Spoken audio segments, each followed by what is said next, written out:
lots of developments have taken place that I know your perspective is always required on. So I just want to touch on one or two to Yeah, satisfy our listeners who yeah, always like to hear your point of view on some of these matters. The first one is, here let's talk about the gas subsidy and the gas yeah, subsidy. They yeah, increased gas 4 times. You know that. yeah, When it was done 3 times and they were going to do it a fourth time, the Minister of Finance was on television and he said he did it 3 times and no one had riot yet, and he was going to raise it a fourth time. Then he laughed. But the basis for the increase in fuel then was, we were told, the removal of the subsidy that was placed on super premium diesel, and they were phasing it out. To a number of us, we don't understand the subsidy talk has come around again. If they didn't yeah. do it then, what was the basis for the increase then when we were told it was the removal of the subsidy? Well, the thing about the subsidy is actually comes back from a piece of legislation called the Petroleum Production Levy and Subsidy Act of 1975. And the intention was, as it says, to subsidize the cost of fuel, we being a oil producer in the economy, certainly at that time, and that the levy on the companies that were oil production companies, a levy which they felt would have covered the cost of the subsidy at a time when the price of oil was not that significant. What has happened over time is, of course, you know that the price of oil is very volatile, and now I think we're in the $100 range for quite a long time.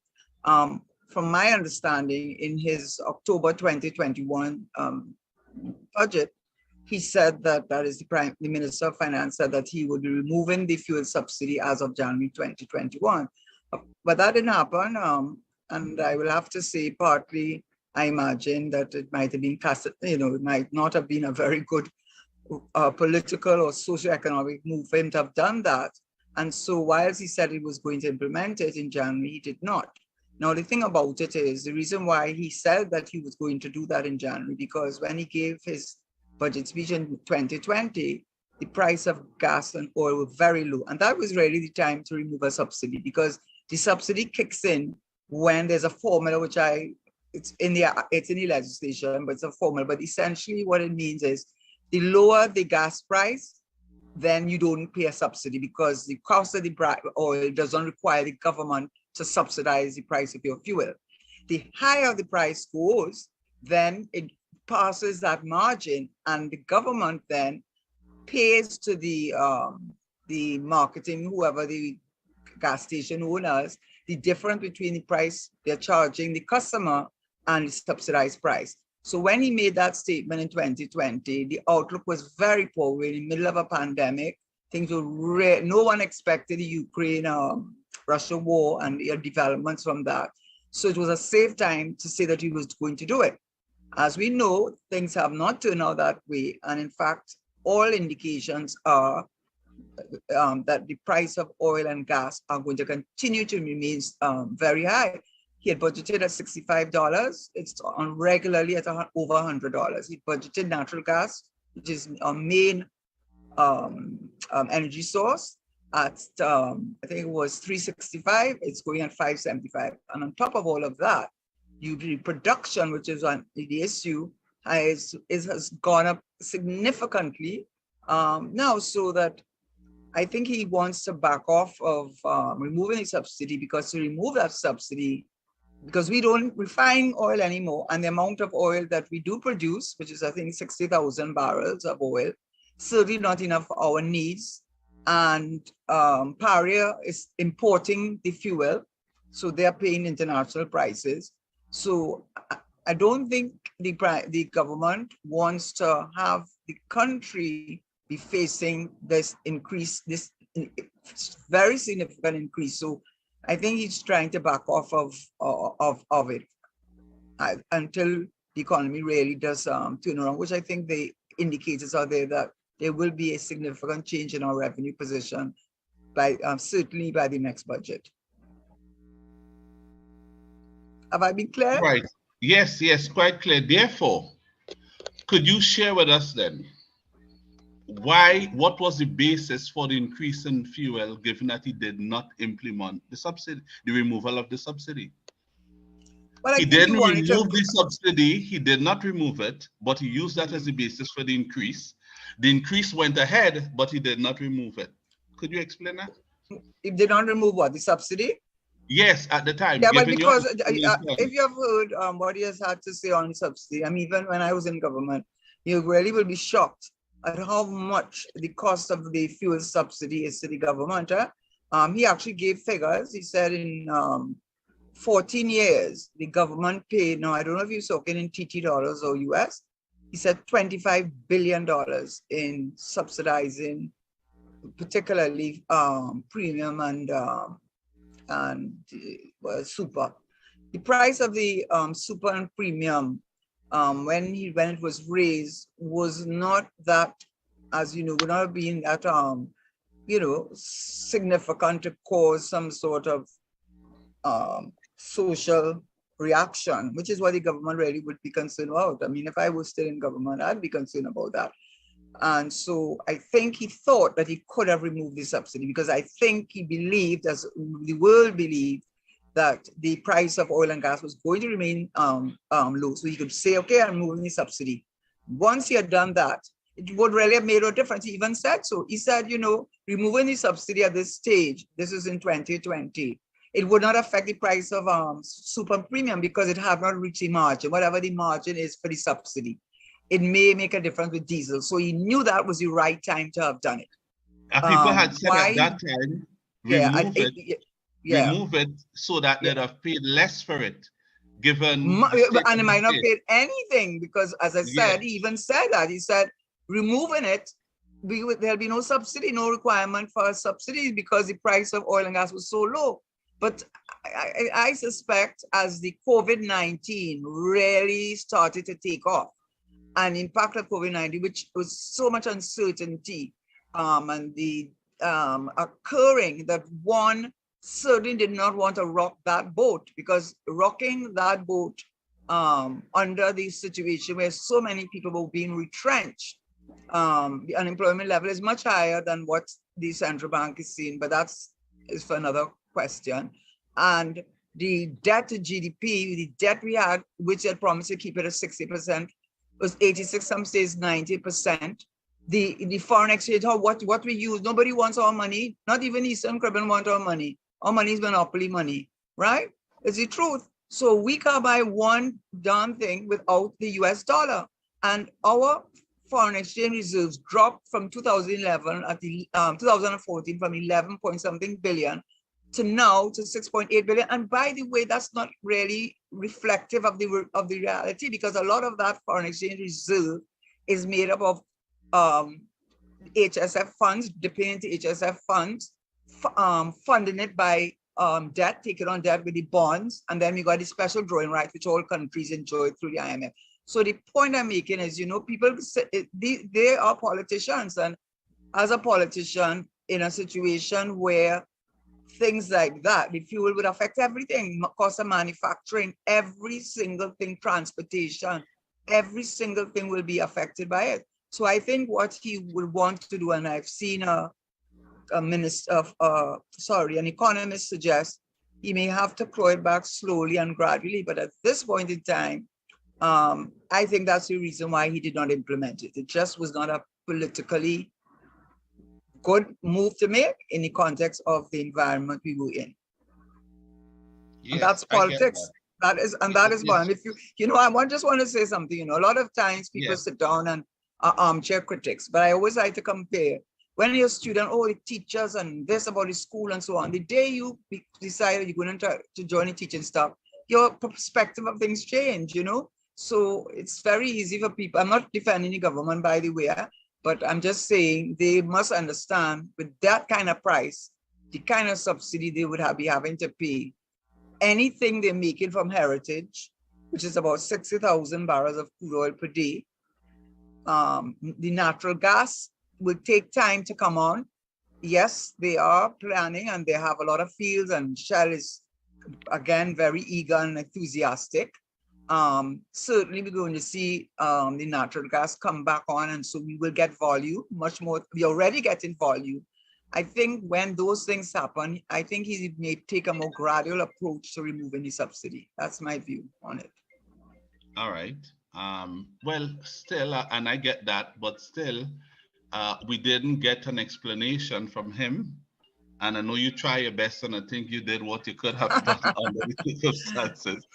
In terms of, I don't know how you came to know that the subsidies they won't remove, but we certainly Yes. won't. I don't know how you came to find out about it, Mhm. but I know that. However, you came to discover that I didn't, and many others. So we felt that it was removed when we started Okay, I'll paying tell more. you how, But there was Richard. I'll no tell you. explanation. Hold on, there was no explanation telling the ordinary citizens of the country, "Hey, we didn't do it again," so that Richard, I want to tell yeah, you why. So okay, they all don't, right, I could join you. I yeah, said a very well-placed economist. I'll leave it as that, because if I give you a better description than that, you'll probably figure out who it was. So I said to that person, I said, but if refinery shut down, and if Heritage is not refining oil, it is exploration and development, so it's the crude oil. And if Paria is importing refined fuel for importing it for redistribution, and everywhere else in the world, the price of fuel and gas at the pump has gone up 3 and 4 times. Why is that not happening here? I asked that person that just about a week ago, because I had to answer a question like what you asked. I said, it's how is it that we're not seeing that in pump? He said, because they passed the law, but they did not implement it. I see. But there should have been some sort of marketing in terms of uh, discovering or using some approach to inform the citizens of the country that that was the situation. But they knew the recoiling negative impact of that would have been, then why the fuel went up still if you didn't implement it, the withdrawal of the subsidy. So I guess it was difficult to explain that. So they just went silent and it, given what you are saying, Yeah. and they left it like that. I don't know And they if that's haven't the best removed it. way. No, they didn't, right? So, and you should have said, not you, but the government, we didn't, and therefore fuel will not increase again by the amount it should have gone up by had we removed it. But what happened? Fuel went up by the same percentage, but the subsidy was not removed. And that is Good. a And if they concern. and I could tell you something. I mean, you have to remember, up to last year, for the first time in the history of oil, the history of oil production, the price of oil went. No, we didn't. It's all. Didn't happen to Trinidad, but I mean, it did happen. It went to -0 because they had so much oil because of the COVID-19 and nobody manufacturing and all of these things, that it was costing more to store the oil than the oil itself. So you have to understand that is why, just it's not, it may seem like an aside, but it really isn't, that when we look at inflation, when we want to talk about core inflation, they always remove from the core inflation 2 things, food and energy. Why? Because of the volatility. So our inflation rate is pretty low, which is not a good thing under the other, when we look at the other conditions. But our food inflation has gone up to over 7%. I mean, it's high in America too, but they could feed itself. We have to import 86% of our food. So this is for politics, and it's what can I say? They have to sit down, and they don't want, I guess they don't want riots. And we none of us want that. So I guess they make No, of decisions course which not. Of course not. eventually. No one wants any rioting. You said just now, it's not that I am defending the government. Is it a No. crime to defend the government?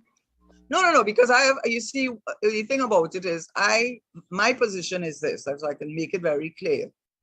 My position is, I'm sorry to say this, I support the PNM, but I do not support the leadership or the current cabinet. Probably I know too much, probably I've been inside there, probably whatever the reasons are, but I absolutely do not. So I am always try to be careful that whatever I say is not said with any malice or any, what we say, bad mind, because then I will be preaching to a choir of persons who want me to say that. I think my responsibility at this stage in my career is really to use whatever knowledge I have and experience of being in a cabinet, especially with the CLICO and property tax, with huge matters, revenue authority, I mean, big matters, and knowing many of the players who are still involved. I think I have a responsibility to give a point of view. You notice I do not get into any UNCP, and I don't want to be involved in that. I want to be about the communicating to the public, because oftentimes people are afraid to talk out. It's not that they don't agree with what I'm saying, but the reality is they lose their jobs. They become persona non grata, and that is a fact. That is a fact, and people cannot afford to take that that risk of speaking out. So I think to a certain extent, I have been able to do that, and that's why I do it. So if I say something in their favor, good for them. Yeah, I think you do an excellent job in that regard, with all honesty. I think you've been able to manage it. But if I could just reference one of the great former leaders, certainly one to me, the great late Patrick Manning. Would it be too much to ask for at least an inkling why I don't support the current head of the government and party? Well, I don't want to go into that. Okay, what I prefer to answer it this way. I totally, completely support Patrick Manning, and it's not Patrick Manning person, because I don't know much about his personal life. My relationship was one of a professional. I was never in politics. My family is not political, and in fact, when I went in there, I was saying, okay, now when I go inside there and see all these things that they do wrong, and what and now I'll hear what the public has to say. And Mr. Manning devoted his life to the people of trying to be. And a lot of people could sit down. You're not the chairman of the board. You're a director of one part of the company. You know your company's business, but do you know the business of all the companies that make up this Well, no, you don't.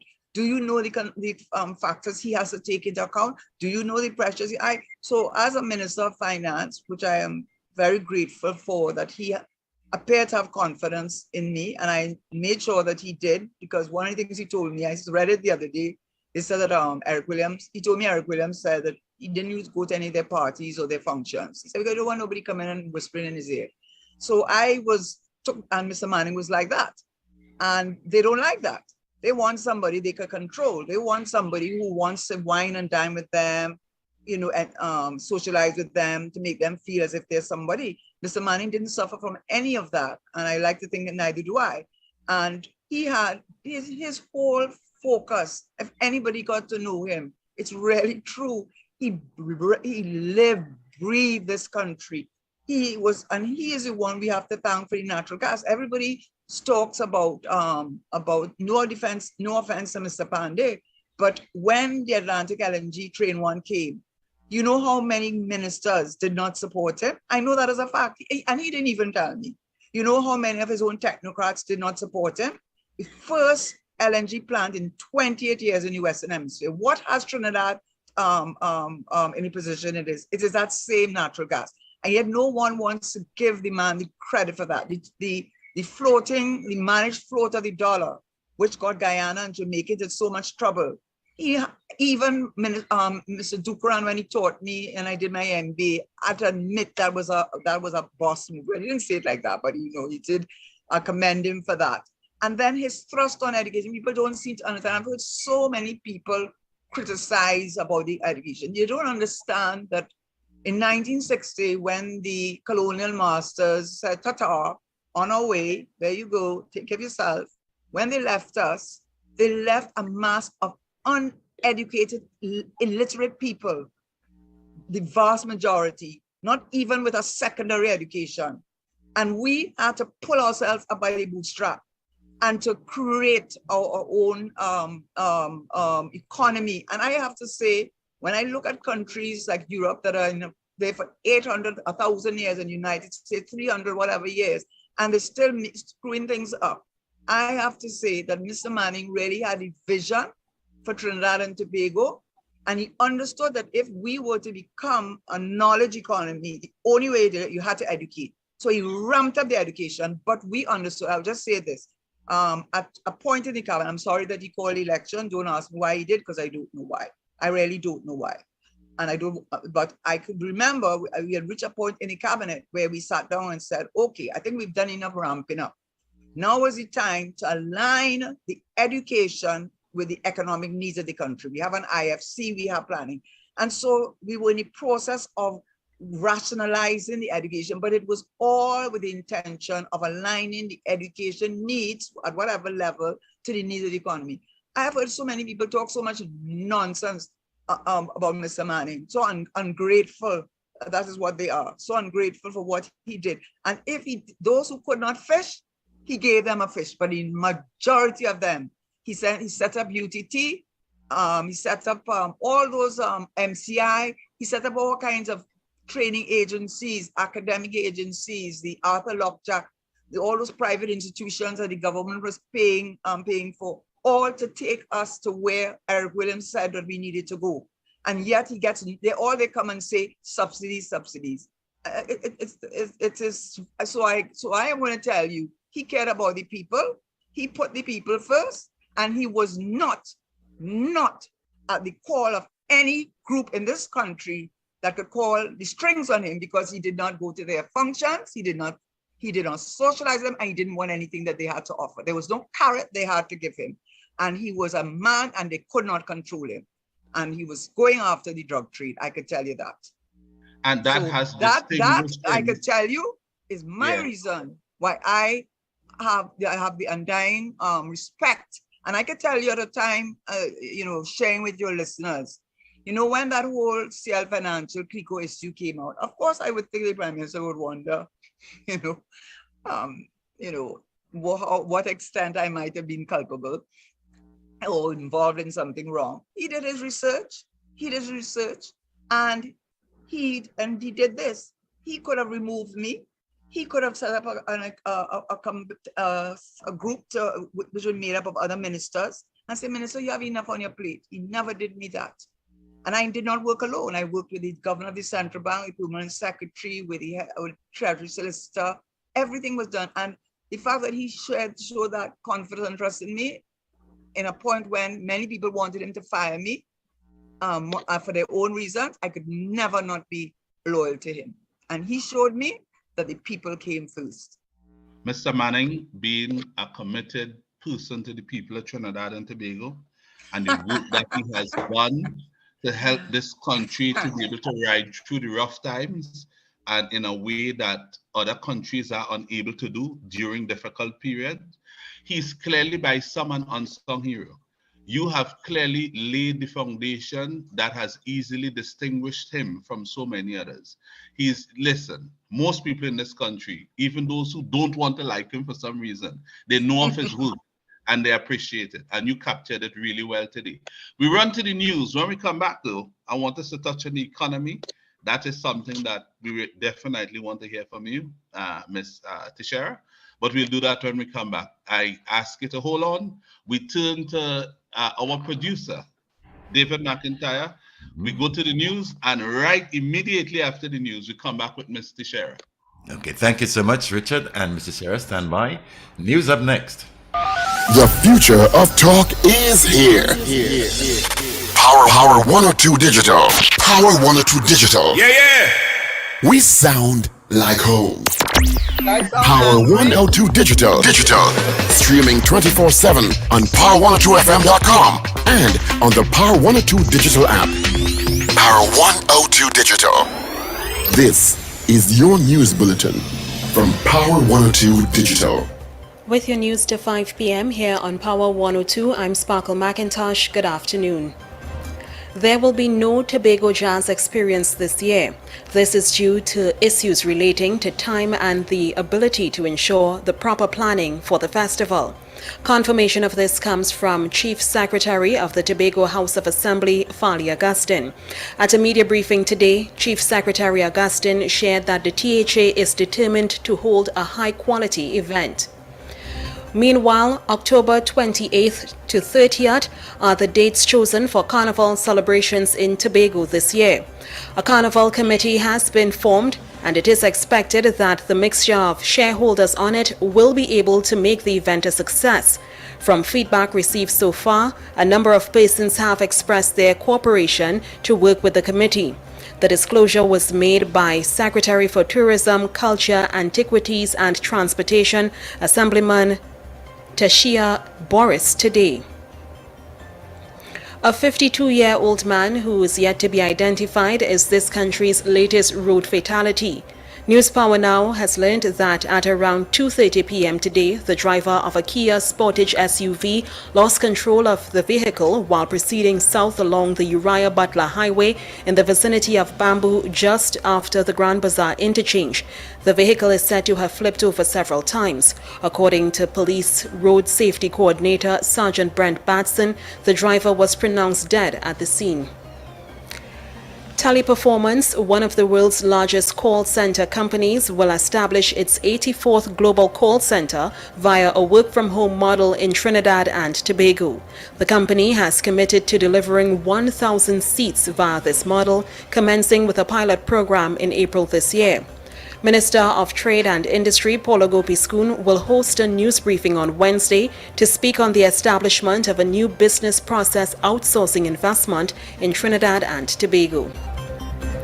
Guyana's President Dr. Irfan Ali, in a message to mark the month of Ramadan, told the nation that its newfound prosperity must be shared with all. In a message to Guyanese at home, in the diaspora, and Muslims across the world, the President said that Ramadan is also the time to reflect on the great gifts the Creator has bestowed and to use those gifts to uplift for the upliftment for the common good of all of humanity. The President said that Guyana is perched for sustained prosperity, but its material wealth must be matched with an outpouring of spiritual generosity. UK Foreign Secretary Liz Truss has said Britain will make sure perpetrators of atrocities in Ukraine are brought to justice. Speaking alongside her Ukrainian counterpart during a visit to Warsaw, Poland, Ms. Truss also said the UK needs to announce a tough new wave of sanctions on Russia. She added there should be no talks of removing sanctions on Russia while its troops are still in Ukraine. I'm Sparkle McIntosh, and those were some of the stories making the news to this time here on Power 102. Up to date and credible. Power 102 Digital. The Afternoon Power Drive. Weekdays from 4 p.m. on Power 102 Digital. Furniture Plus presents March of Madness Mattress Sale. Get hundreds off Serta Sealy and Therapeutic mattresses. Shop now and save up to $800. Prices start from as low as $1,099. Check press and social media for details. Do you need to get work done on your vehicle? Look no further than the Auto Champions. Champlain Auto Services. From vehicle inspection to shutdown service, they do it all. Champlain Auto Services. Great mechanics and technicians. Exceptional customer service with accessories galore. Champlain Auto Services is your one-stop shop. They are your Auto Champions. You name it, they can fix it. Champlain Auto Services. Eastern Main Road, opposite Carib. Call 662-6545 and like us on Facebook. Champlain Auto Services. We do it all. Welcome back to the After Work Line, Power 102 Digital Monday. We have with us Mrs. Karen Nunez Teshiera and, of course, Richard Norrie. Let's continue with the conversation. Richard, are you there? Yes, indeed. Great. Nice. So we are back, Miss Teshiera. Yeah. So I want to turn our attention to the economy. What is the true state of the economy at this time? I think How are we? Yeah, go on. No, go ahead with what you were saying, and I would. No, I don't want to interfere with you. You said you thought I was going to get. What's that? You said you thought I was going to get, and you pulled out. What it is? No. You were saying something.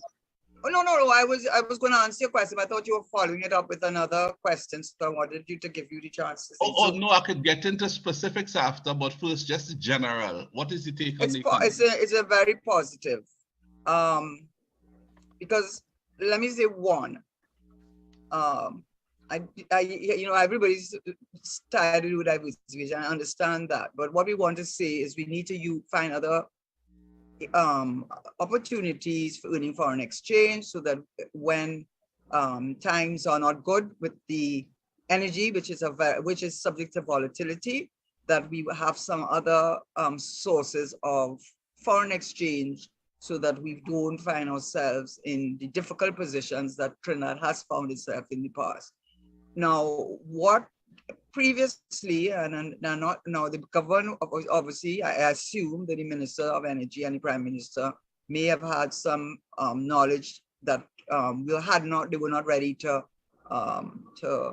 release us yet. But it seems to me that things are definitely on the upward trend, because up to recently, very well respected speakers like Dr. Terence Farrell and other commentators who are also highly regarded had said, correctly so, that whilst we had the high prices, and I don't think those high prices are going to go away in a hurry, and I can tell you why I believe that, we just did not have the volume, we just did not have the production level.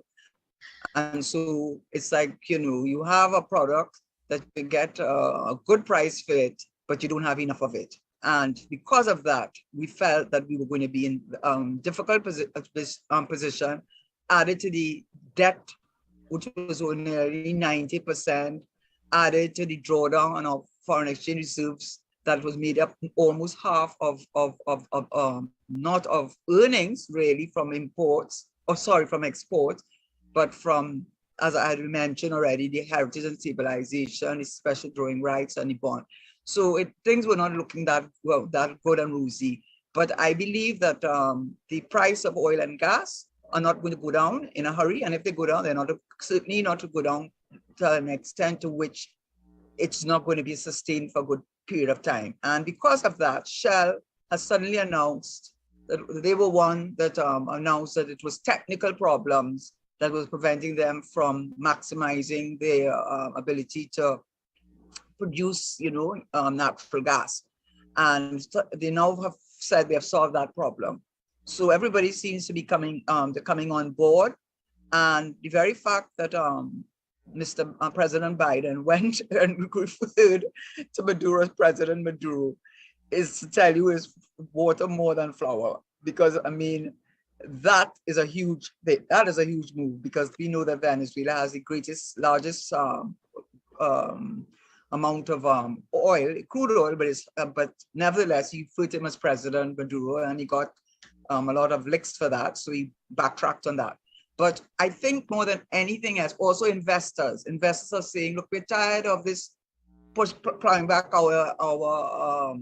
our profits back into retained earnings. We want return on investment. So they are putting pressure on the oil companies to keep the prices high, because they want to see a return on the investment. So you have the investor pressure. Also, if I could say one thing, the Russia issue with Ukraine, if anything it unmasked, was the reality that we are far from near to replacing the fossil energy with green energy, far from doing so. I don't want to go there. They particularly countries like Germany, Italy, France, they have had to come out and say that about 43% of their use of energy use comes from Russia. And so Russia is a big player. So with the geopolitical situation being what it is, Putin being the president, and he doesn't seem to be wanting to back down in a hurry. And even before you had the Ukraine-Russia incursion, what you call that special operation. I shouldn't laugh because it's very serious, but he called it as a special operation.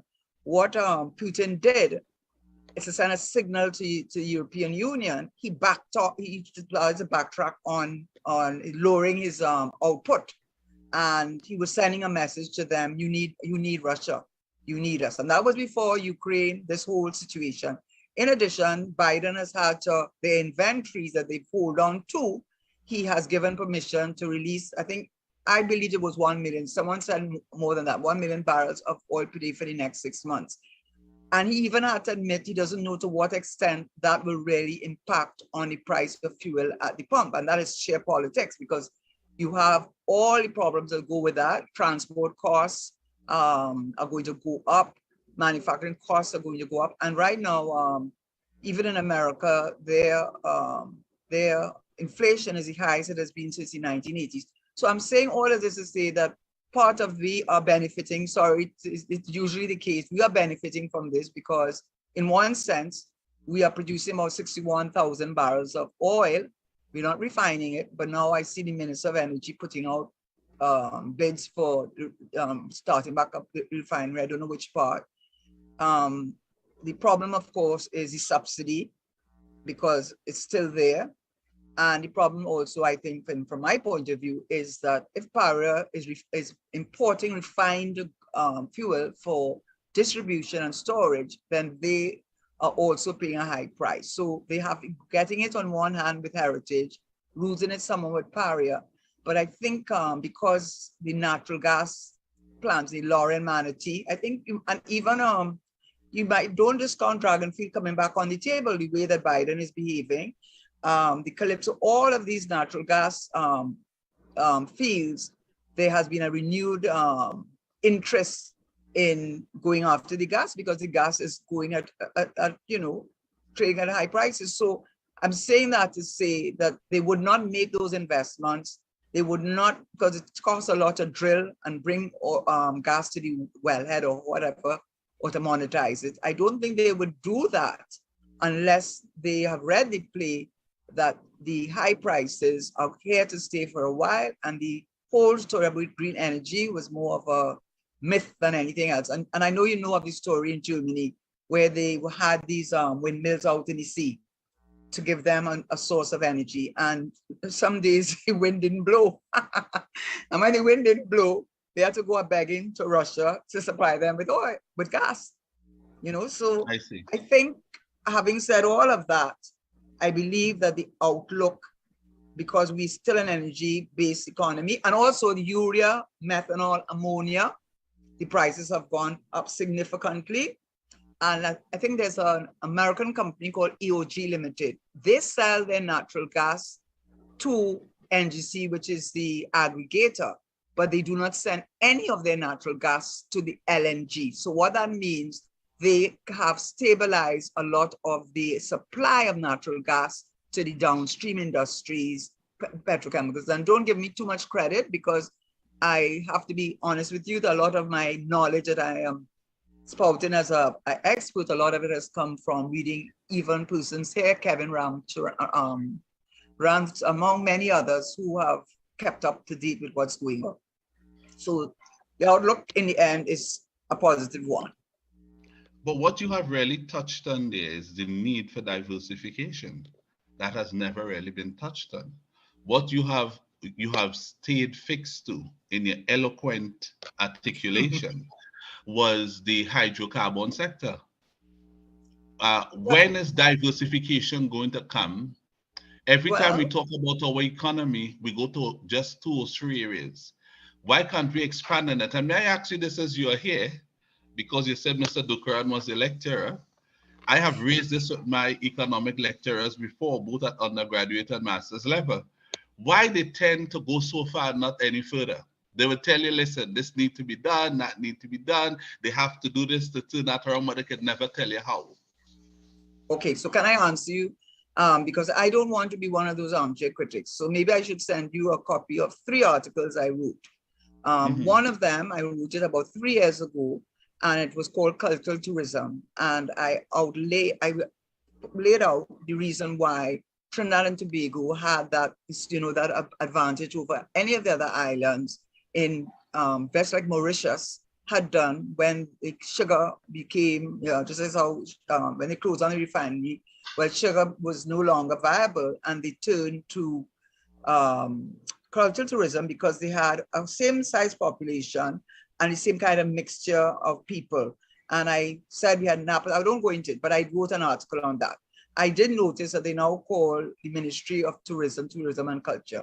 I know the Prime Minister went to Ghana and that may have been the influence, but I know I did write it and it was published. I also wrote an article on the agro industry, and I also use as an example Holland, which is the size of Maryland, 220 something, 220 something. It's smaller than the United States, but it's second largest global supplier of food in the world because of the application of all the different technologies. And I did say that if we are going to stop this 86% of importing our food, we need to get into the agro industry in a serious way. I also said in the same way that we had value added with the gas going up into the ammonia, methanol, and urea, we can do value added with our cocoa, with our chocolate, because we have reached a level of sophistication that we can produce products, just like how Jamaica produces their patty, right? We can do all of that.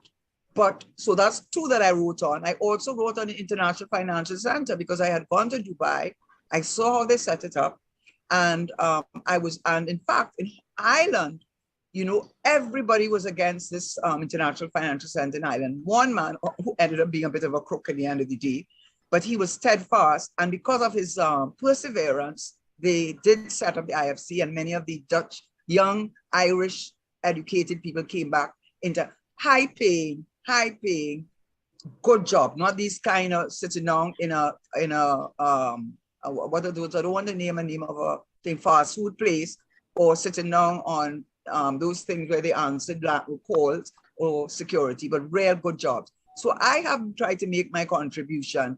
The key to all of that is that it takes work, it takes commitment, and it takes support from the leadership. I really believe that. In other words, I am sure there are members of that cabinet. I don't know them, I don't speak, but I am sure there are members of that cabinet who are presented some very good papers and very good ideas, but these things need the support. And you don't build a house in 2 weeks. You cannot establish a diversification in a real sense in a matter of 2 weeks. But what every government does is they kick the can down the road, wait for prices to go up and say, well, the next one will deal with it. And that is what has been happening. So to answer your question, rather than using the word diversification, we need to find other ways to earn foreign exchange so that we can because our monopoly money is not accepted elsewhere. And we also need to stop importing, having all of these fast food American outlets that pay next to nothing, pay these salaries, low paying, dead end jobs for people who probably can't even feed their children with those salaries. I don't know why they call it employment, right? Encouraging them and opening up these franchises that use US dollars that they have to set it up with and pay the franchise holder back in US dollars. And all of these and all the food that we import in this country, things that, my God, you'd have to go in a specialist store to buy some of the things I see in the big supermarkets. It's time that the government puts a very high VAT on those high-end goods, get really serious about an agro industry. We have a whole faculty of agriculture, and get serious about that.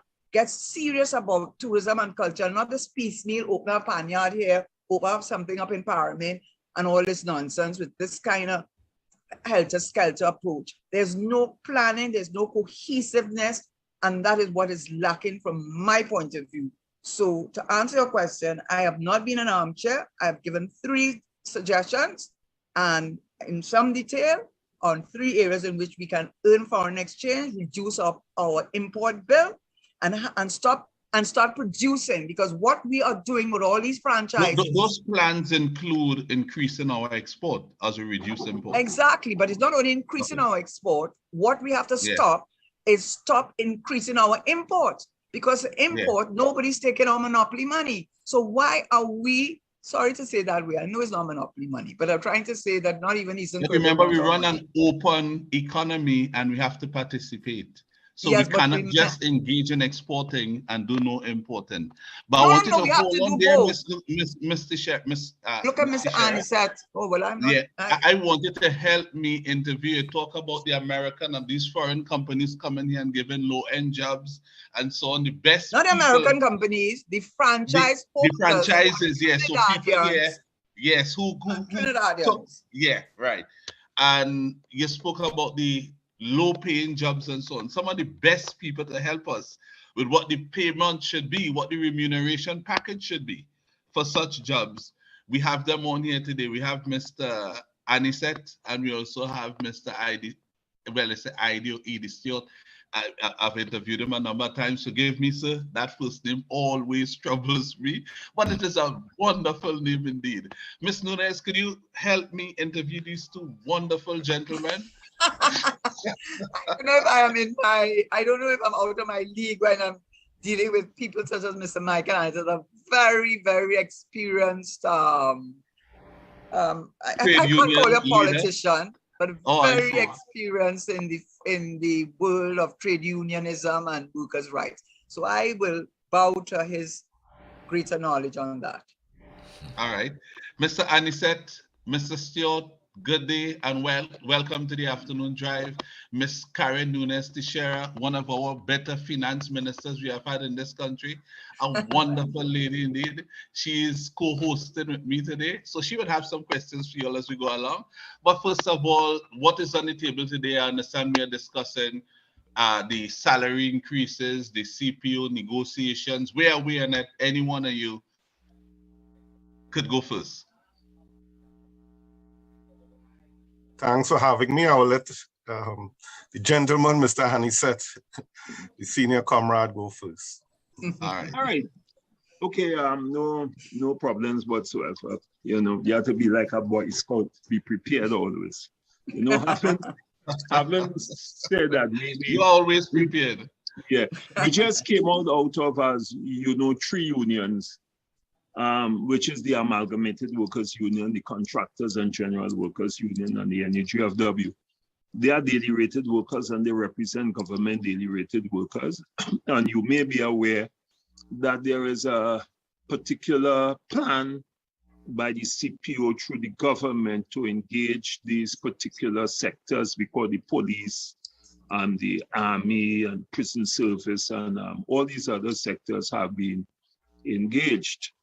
Okay, and I will have raised some deep concern over the statutory boards and the other state enterprises that do not fall under the CPO, because we honestly believe in the trade union movement that given all what is happening globally and in Trinidad and Tobago, there must be this willingness and this political will for us to really sit down as stakeholders and hammer out our differences and find a resolution that is critical and important to the growth of Trinidad and Tobago.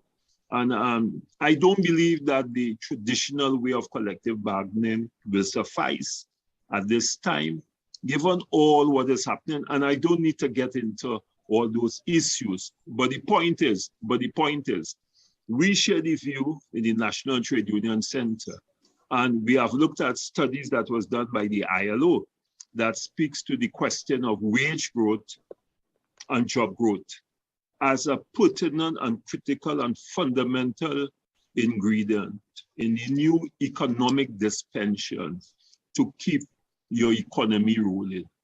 Because history would have taught us that when you retrench people, when you deny people employment, when there isn't decent wages and decent jobs, as has been alluded to, when you have franchise holders who you have to fight to get them to even give workers vacation leave.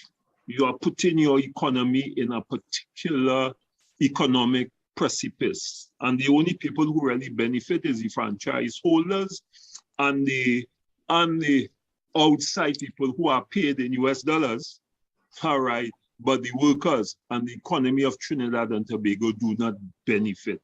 And I think that the narrative and the conversation, with the greatest respect, must change to embrace those kinds of approaches as we sit down and discuss how do we address what is happening in Trinidad and Tobago. The whole issue of diversification, and I agree with my learned friend there, that the question of how we feed not only Trinidad and Tobago, but CARICOM has to be so critical and so important as we build what I want to call the kind of solidarity within the region that is necessary. Because, I mean, history has demonstrated that no man is an island. And therefore, there's a need for this CARICOM trust into feeding the CARICOM region as opposed to the individualization of Trinidad or Guyana and or Suriname. I mean, there are so much potential for growth in food security for the CARICOM region. And I think we must have that kind of conversation. That might sound strange, but I believe that is part of collective bargaining too. Because if you cut down on your food stuff, because look at the kinds of millions of dollars that we spend on imported goods and services in Trinidad and Tobago. And therefore, we must start that kind of conversation if we are serious about moving forward. And I'm saying that we have to change the narrative. Collective bargaining cannot be we just sit down and we talk about wages every 3 years and we do not look at the whole landscape. The question of productivity and labor productivity is also critical, because if we are in the global market, in my humble view, we must be able to compete globally. We must be able to give value for money. We must be able to produce in a particular way that we'll be able to compete, and we can do it because we were able to do it under SWWTO Act with CO, and we are doing it now. We are doing it now at Angostura, and we were able to do it in a different way when we had negotiated wages on the basis of productivity increases as opposed to the normal collective bargaining process of wage increases. Now, these things are new. These things are unheard of. And the point that I'm making, that we really have the ability, I am saying that Trinidad and Tobago, to work out decent wages, social justice, and job growth and wage-led growth in order to take the economy where we can take it, because there's a lot of potential in Trinidad and Tobago. The question is how do we harness it, and do we have the political will to drive us to that next winning line, or crossing the winning line, as we say. Well, let me just take you back to something I said earlier in relation to the trade union side of it. You said that we had to find a new way or approach wage negotiations differently. What would be a new way for it to be done other than how it has been done and continues to be done now? All right, I will answer that. I did alluded to the fact that at the National Flour Mill, when Mr. Vassan Barrett was the CEO there, we were able to drill down on the question of tying in wages into productivity growth. That is one of the mechanisms. We were able to look at the question of materials increases, because we have a situation where you get a wage increase across the board, whether you work, whether you produce or not. And I am saying that there must be rewards, okay, for people who go the extra mile. All right, there must be rewards, and we tie in what you do in the context of productivity. I'm also saying that the workers must own a stake within the particular industry in terms of shares. That is another way that we could look at. I am also saying that a rose by a different name is the same rose. So that if we look at, for instance, the Port Authority, we have been waiting since 2012 for the government to authorize the port to pay the back pay and to implement the 12% wage increase. And as I speak to you, each day the back pay is aggravated each day. Why can't we sit down and say, listen, if workers want HEC houses, how could we evaluate the back pay and assign that back pay to a house, a HEC home, or even a private sector home, as a mechanism of not paying the back pay, but as a mechanism of demonstrating that your money will give you a level of value in a different way. And I'm saying this against the backdrop that no amount of back pay can make up for loss of purchasing power. Because if I'm getting my back pay for 2012 in 2022, in terms of purchasing power, that will never work in terms of goods and services and the cost of goods and services. So those are just some of the ideas that I am throwing. Yeah, but I understand the ideas with the houses and so on. But then the government also implement something which I thought was a pretty effective with the bonds, issuing of offering as part of the deal of the back pay bonds in these it's called the national. The fund that the government set up. So that's also a possibility. And the second thing I want to say before your colleague speaks, you know, all the examples that you gave, the problem I think, especially with the public servants, is how do you measure productivity? You can do that with Angostura because we made this amount more profit. You could do it with flour mills because in so and so the profits increase, we have more new markets and so on. But does the public service lend itself to using that measurement as a means of increasing salaries? And I shouldn't, I maybe let your colleagues speak first before, you know. But just let me answer that before my colleagues speak. From in a different dispensation, I used to say the same thing that you are saying. But as you grow and you develop, nothing on the job is not measurable. So that the public servants' job can be measured too, if we have the political will to measure it. Because if I'm doing, let us say, birth certificates, all right, I'm working for 8 hours, there must be a guideline and there must be a certain amount that we could work out that you have to do in order to demonstrate then what is required for you to produce as a public servant or even in the private sector. Okay, so I'm saying that all jobs are measurable if you put the right processes in place.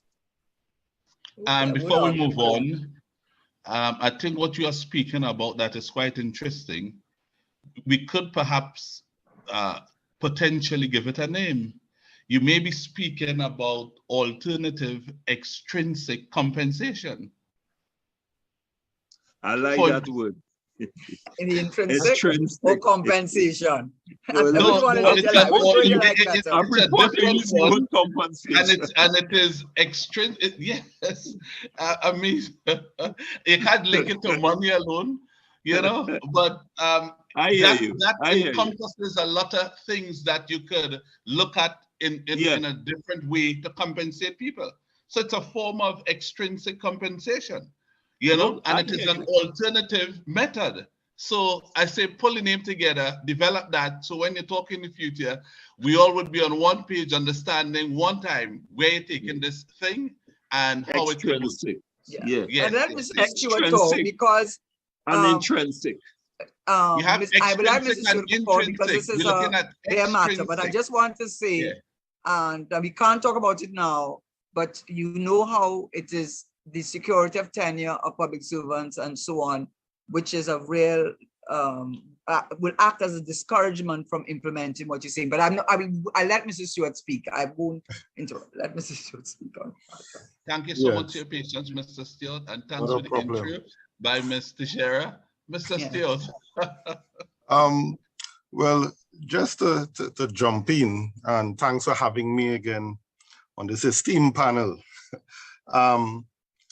Coming from, and I really would want to endorse what my colleague, Mr. Comrade Annisette would have stated, that there are ways to measure productivity within the public service. Coming from the private sector myself, prior to becoming a nurse, and I spent about 10 years in private sector for a private company, more in quality control. And then coming into the health sector, it definitely was a rude awakening. I mean, you saw it from the perspective of a member of the public prior, but when you actually work within it, you really see the shortfalls and the shortcomings. And then being in the system for in excess of 15 years, you begin to realize that it begins to appear intentional that the system is designed in this manner to function at a low level, almost intentional. And I could give you numerous examples of that, probably run out of time. So I won't really bore the public with that. When it comes to specific issues of the way forward for health sector workers, we are extremely mindful of the current dynamic in terms of Tobago Registered Nurses Association would have applied for majority trade union with the RRCB to represent all categories of nursing and midwifery personnel. And we applied in 2015. And the very act, the Certification of Registration Act, speaks to the board shall expeditiously determine all applications for certification.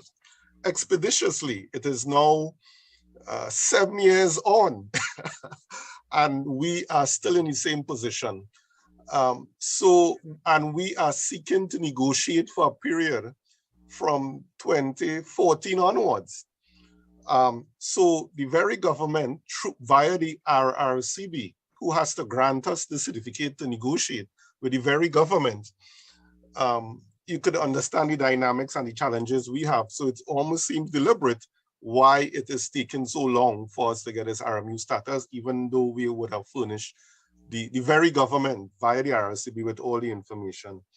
Added to that, we have a very unique circumstance. Well, probably not that unique, because I heard Comrade Annisette spoke about it with some other of the statutory authorities, where you have a situation in the regional health authorities, which moved away from the Ministry of Health after health sector reform and decentralization in 1994, where there are no majority union, barring MPAT, no majority union for all the monthly paid workers within the regional health authorities.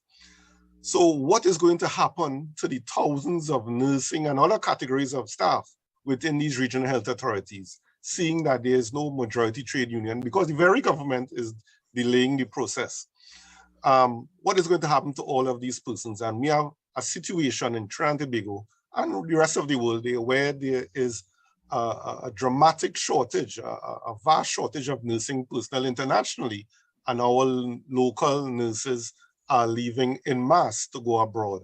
So we as an association are trying to encourage, trying to promote, trying to retain our best and brightest nursing personnel, nursing and midwifery personnel, from migrating to develop other countries' health sector.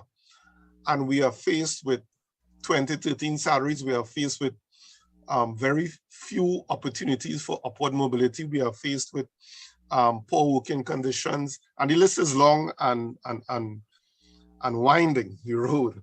So we have a real challenge on our hands where we are kind of pigeonholed and into how we progress with this new information by the Minister of Finance and the Prime Minister that negotiations is now open, start to engage with the CPO. And the CPO has called upon a couple, 13 organizations, 11 or 13 groups to start negotiating, have not even considered calling the Tobago Registered Nurses Association, who have the majority of nursing personnel by far, to that table.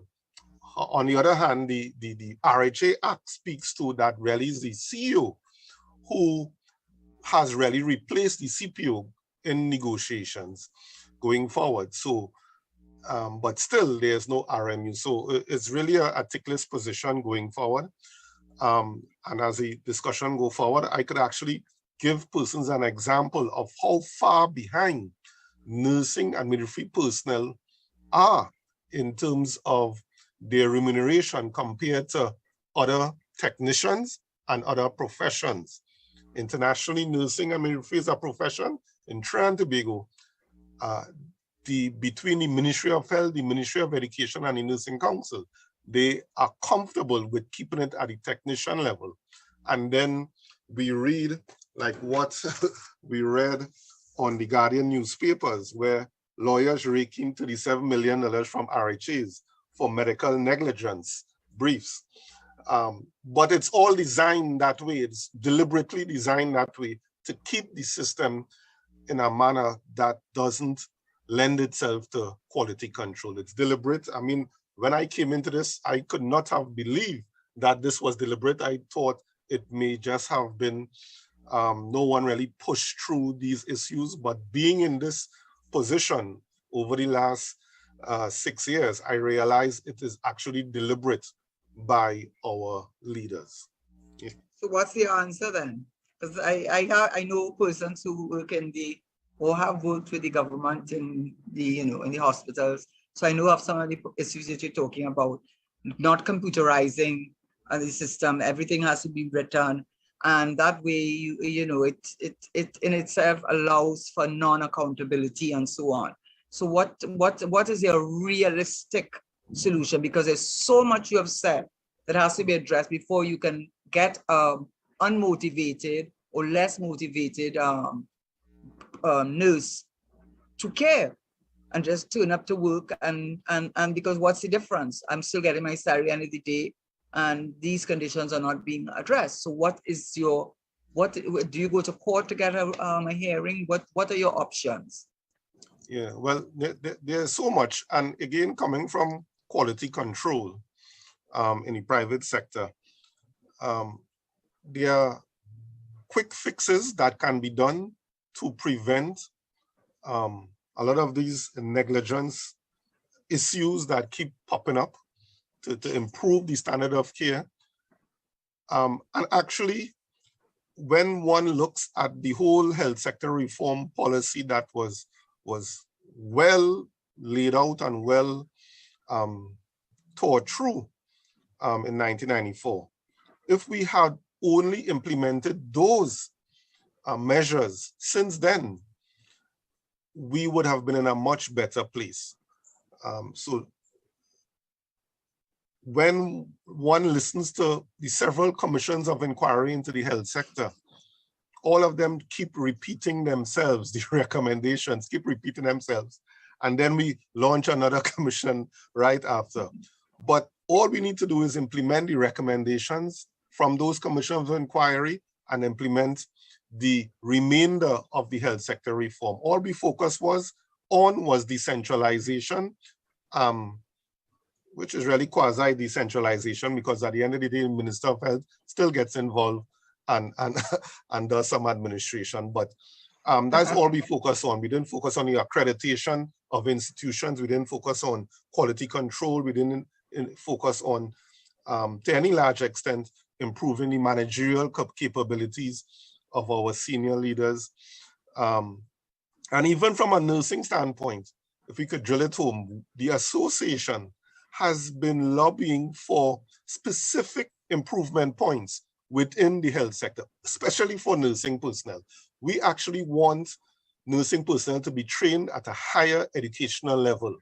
We are saying, like the rest of the world, in fact, Trinidad and Tobago has signed on to the CARICOM agreement when nursing personnel supposed to be trained at the bachelor's level, because the rest of the world is already at that level. And the Ministry of Education, as person would have seen, would have really come out with another certificate program in nursing. And this certificate program is done upstairs a mall on Frederick Street in Palms Club in San Fernando. There's no library, there's no clinical lab, there's no, I mean, it is not even accredited or registered with the Accreditation Council of Trinidad and Tobago, which is a direct breach of the very law of Trinidad and Tobago. And it's the Ministry of Education who is deliberately doing this. We ask the government to focus on the Nursing Council. Currently, the Nursing Council, the regulatory body, to ensure any nurse who runs afoul of the nursing principles and the code of ethics are quickly disciplined. The nursing council have not disciplined a single nurse in the last 2 decades, not a single nurse. We could go on, and we would be continuously pointing out these issues to the Minister of Health, Permanent Secretary, the Minister of Labor, the Minister of Education, and they say, okay, and they just go about their business as nobody's business. And it leaves us now, as you indicated, we have a couple of these issues we actually have to go to court too. So we have a couple matters against the Minister of Health in court for some of the actions he took to keep the nursing council in this particular predicament. We currently waiting for a response from the Minister of Education. And they really pay us lip service because, and I realize because as a nurse, I would have worked in the private sector, and I fully well know what goes on in the private sector. I fully well know that there are unlicensed and unregistered nurses working in the private sector. I fully well know there are unlicensed doctors working in the private sector. I fully well know there are laboratories where persons go to take their bloods that are unaccredited, unregistered, and they're just popping up in different areas of the country, and they're doing persons taking the results from those blood tests as gospel, not realizing they don't have the proper controls in those labs. And it's just allowed to go on indefinitely for some reason. And that is why, unfortunately, other than demonstration by the union, other than legal action, really and truly, it would take a Herculean task to change our system. But the association is not phased, and we will continue to do what is needed because we believe the citizens of Trinidad and Tobago deserve much better than we are getting. The health sector gets one of the largest budgets, always the second or third. Why don't we have a health system that is responsive to the needs of, well, in fact, we don't even have a health system. We have a sickness care system because we only focus on the individual when they get sick. We ignore them when they're healthy. Mrs. Stewart, can I just say, and because that's on a more of a personal level, I am actually at the Privy Council with my husband's medical negligence case. So I have a good understanding of a lot of what you're saying. And one of the things I want to do, whatever is the outcome, which is why I have to stay quiet for about 17 years, people thinking that I got all this money. No, I have not. It's not true at all. It's the opposite. I am hoping to have the Hospital Act revised, and through, well, I think there is I think there is a way through the Parliament that even if you don't get an MP to represent, to put forward a bill, there's some way for a bill to present, and you can get either side, whoever's the opposition will support it, I suppose. And I think that is necessary. For example, among the things, just as what you're saying, the fact that you can have a hospital offering services of nurse for maternity care, and you do not have access to an immediate source of blood. When one of the major complications with that type of thing is that the blood loss, and you need to have an immediate access to a source of blood. Computerizing everything, putting the date, the time, the who, the standardizing them. You could put more if you want, standardizing it, and that you can't change it. You see, when you have start doing those things and putting those things, build those things in the system, which I hope to be part of as soon as my matter is finally heard. So I will want to get in touch with you. I want to really advocate for the legislation, for changes in the legislation to address some of the issues, and that there should be serious fines, even imprisonment, for persons operating blood testing thing without having the necessary certificate. One last thing on that, even with doctors, there are doctors in this country because who hold themselves out as specialists in a field that the medical association allows them to represent themselves as gynecologists, as anesthesiologists, when they have not met the basic requirement that you would need for board certification. So you put in, so these are the things, sorry to go on it, but it touches me personally because I have been in a battle royale for the last 17 years dealing with a private medical institution as well as doctors. So I have a good idea of some of the things of which you speak, and I hope that I can make a contribution, and after my magistrate that I can hopefully get in touch with you, because you should be a lawyer yourself. So well Thank you spoken. so much, Mr. Teshiera, for sharing your experience. I'm certain Mr. Stewart and even Mr. Annisette might take some of it on board. Absolutely. But Mr. Stewart said something just now to me could be part of the root cause why the nurses are treated as they are. He said all they're receiving for years is lip service. Now tell me something. If you are paid by the state only with lip service, and you take it quietly and you go for 6 months, and as you make some more noise, they come back and give you some more lip service, and it disappear for another 6 months. Why should the state change their approach if you, the recipient, seem to be accepting of it? Well, that's the reason why the association registered itself as a trade union, because being part of the larger sector, our issues were lost there. So we registered as a trade union in 2014 and applied for RMU status in 2015. And we have kind of come to the forefront now in terms of representing all nursing and midwifery issues, both ourselves and our sister organization, the Tobago Association of Midwives Association. So, and we have begun to start challenging some of the status quo. And I know all too well what Ms. Teshiera is speaking about. And it really pains me, and I could give you so many stories. But one I would give you in that, well, my aunt would have been part of, well, she had to be treated at a private hospital institution. And I, being a nurse and a young nurse, that is, I would basically know every single nurse in Trinidad and Tobago. If I don't know you, then I would probably know your batch or something. So I was in the hospital watching my aunt, recover what happened. And I saw this young nurse walking to give medication. And just the manner of how she pulled up the medication and administered this medication, I realized something is wrong. And then I watched her outfit and I realized something else is wrong. And then I asked, which batch are you in? Just out of curiosity. And she said, no, I'm just a geriatric nurse.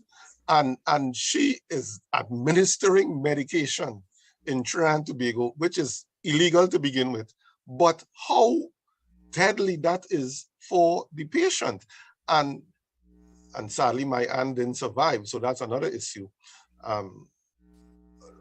But I mean, and we see it on an ongoing basis. I actually did oncology, and working down in St. James Medical Center, I saw some prescriptions coming in from persons who I know are not oncologists.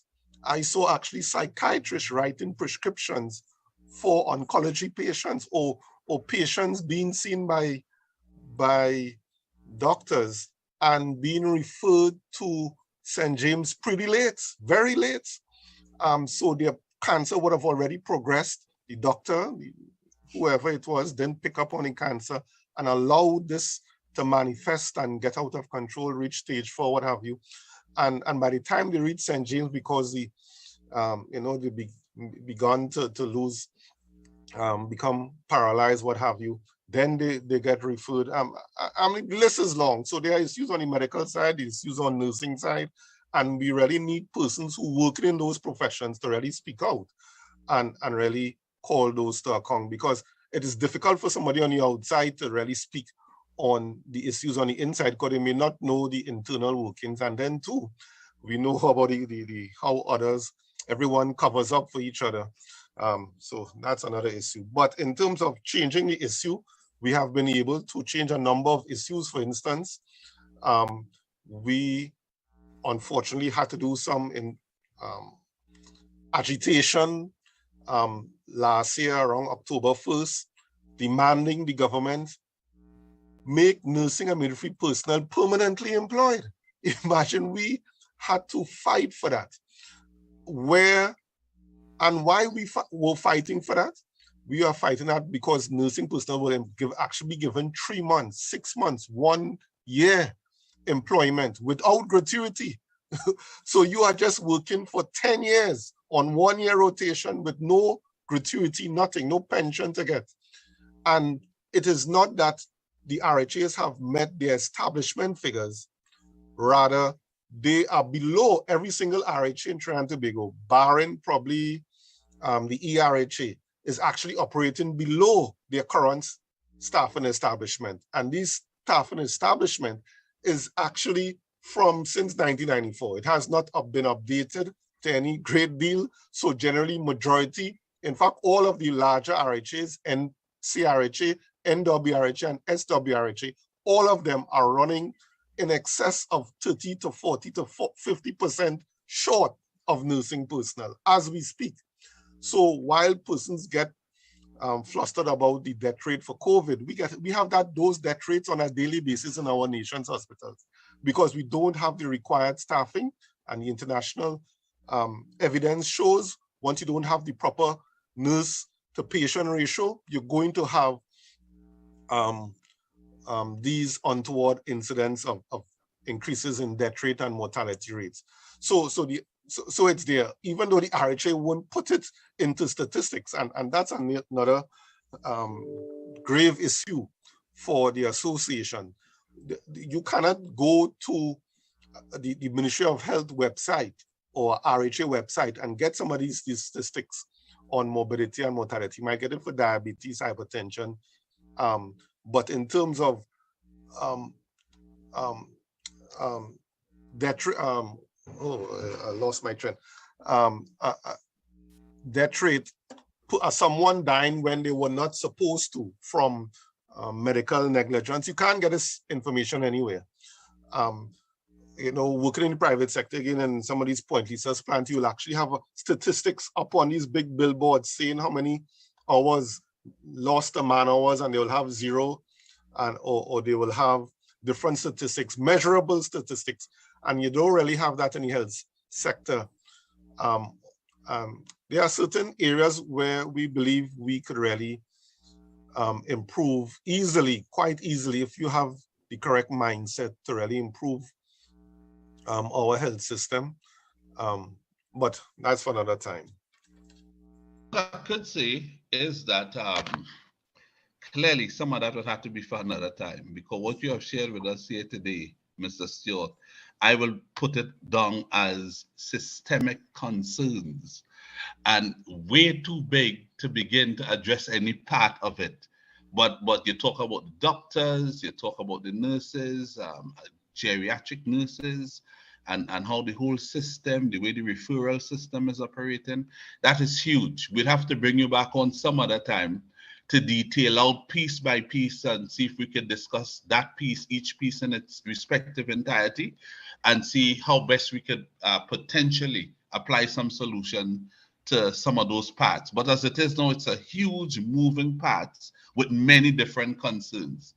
So I would want to call on Mr. Michael Annisette to see if he has any other contribution to make, and if not, to get some closing remarks. But we understand, my takeaway so far is that the trade union movement seem to be in a spot of bother in this country at this time.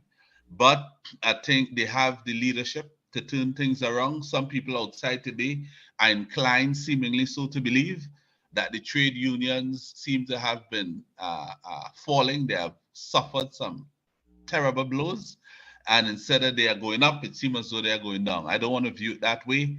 It's not how many times you get, knocked down, it's how you get up. And I do believe you all have it within you all to put the trade union movement back on top with the type of prominence it deserves, because you all are doing the people's business, the people's work. And I believe once you all do what you all are doing now with some more active activities that would be visible to all, I believe the trade union movement would be placed again where it's supposed to be. Mr. Annisette. All right, I would simply want to say, and I want to thank you all for the opportunity of giving voice to the labor movement, all right? Because as we continue to say, we are the voice for the voiceless, the communities that are disadvantaged, the working class, the poor, because there's a need for the trade union movement. Who believe that there is a need? We would have seen during the pandemic how important the trade union movement was, and more importantly, how important workers were in keeping your economy ticking over. The question is, to me, is how do we change the narrative? Because I have a saying, language is your university. It is your vessel for change. And we have to start the new conversation in the context of what we want for our children, what legacy that we want to leave. Do we want a better Trinidad and Tobago? And if we so desire, what would be our responsibilities as leaders? And I'm saying leaders at all levels of institution, because the collectivization of ideas, as opposed to the meism and the individualism, right, has taken root in Trinidad and Tobago. And I believe that is one of the major issues that we have in Trinidad and Tobago. And if I may say, the whole political system needs to be looked at, because we cannot continue to run a country in the way that it is being run, where you have a maximum leader, where cabinets makes decisions that affect you as citizens without coming back to you, when it wasn't part of even their political mandate. And therefore, we need to start to look at these things and hold everybody accountable. Not only politicians, trade union leaders, all right, leaders from the church, business leaders. The question of accountability and holding people responsible must be part of our DNA if we are serious about moving forward. And I want to conclude by raising an issue that have me quite disturbed, because the National Trade Union Center would have issued a press release about several companies who are still insisting that the question of safe zones in the context of you must be vaccinated to be employed in my company is still making the wrongs of the day. And that is in light of what the Honorable Prime Minister would have said, that the safe zone, right, has been moved.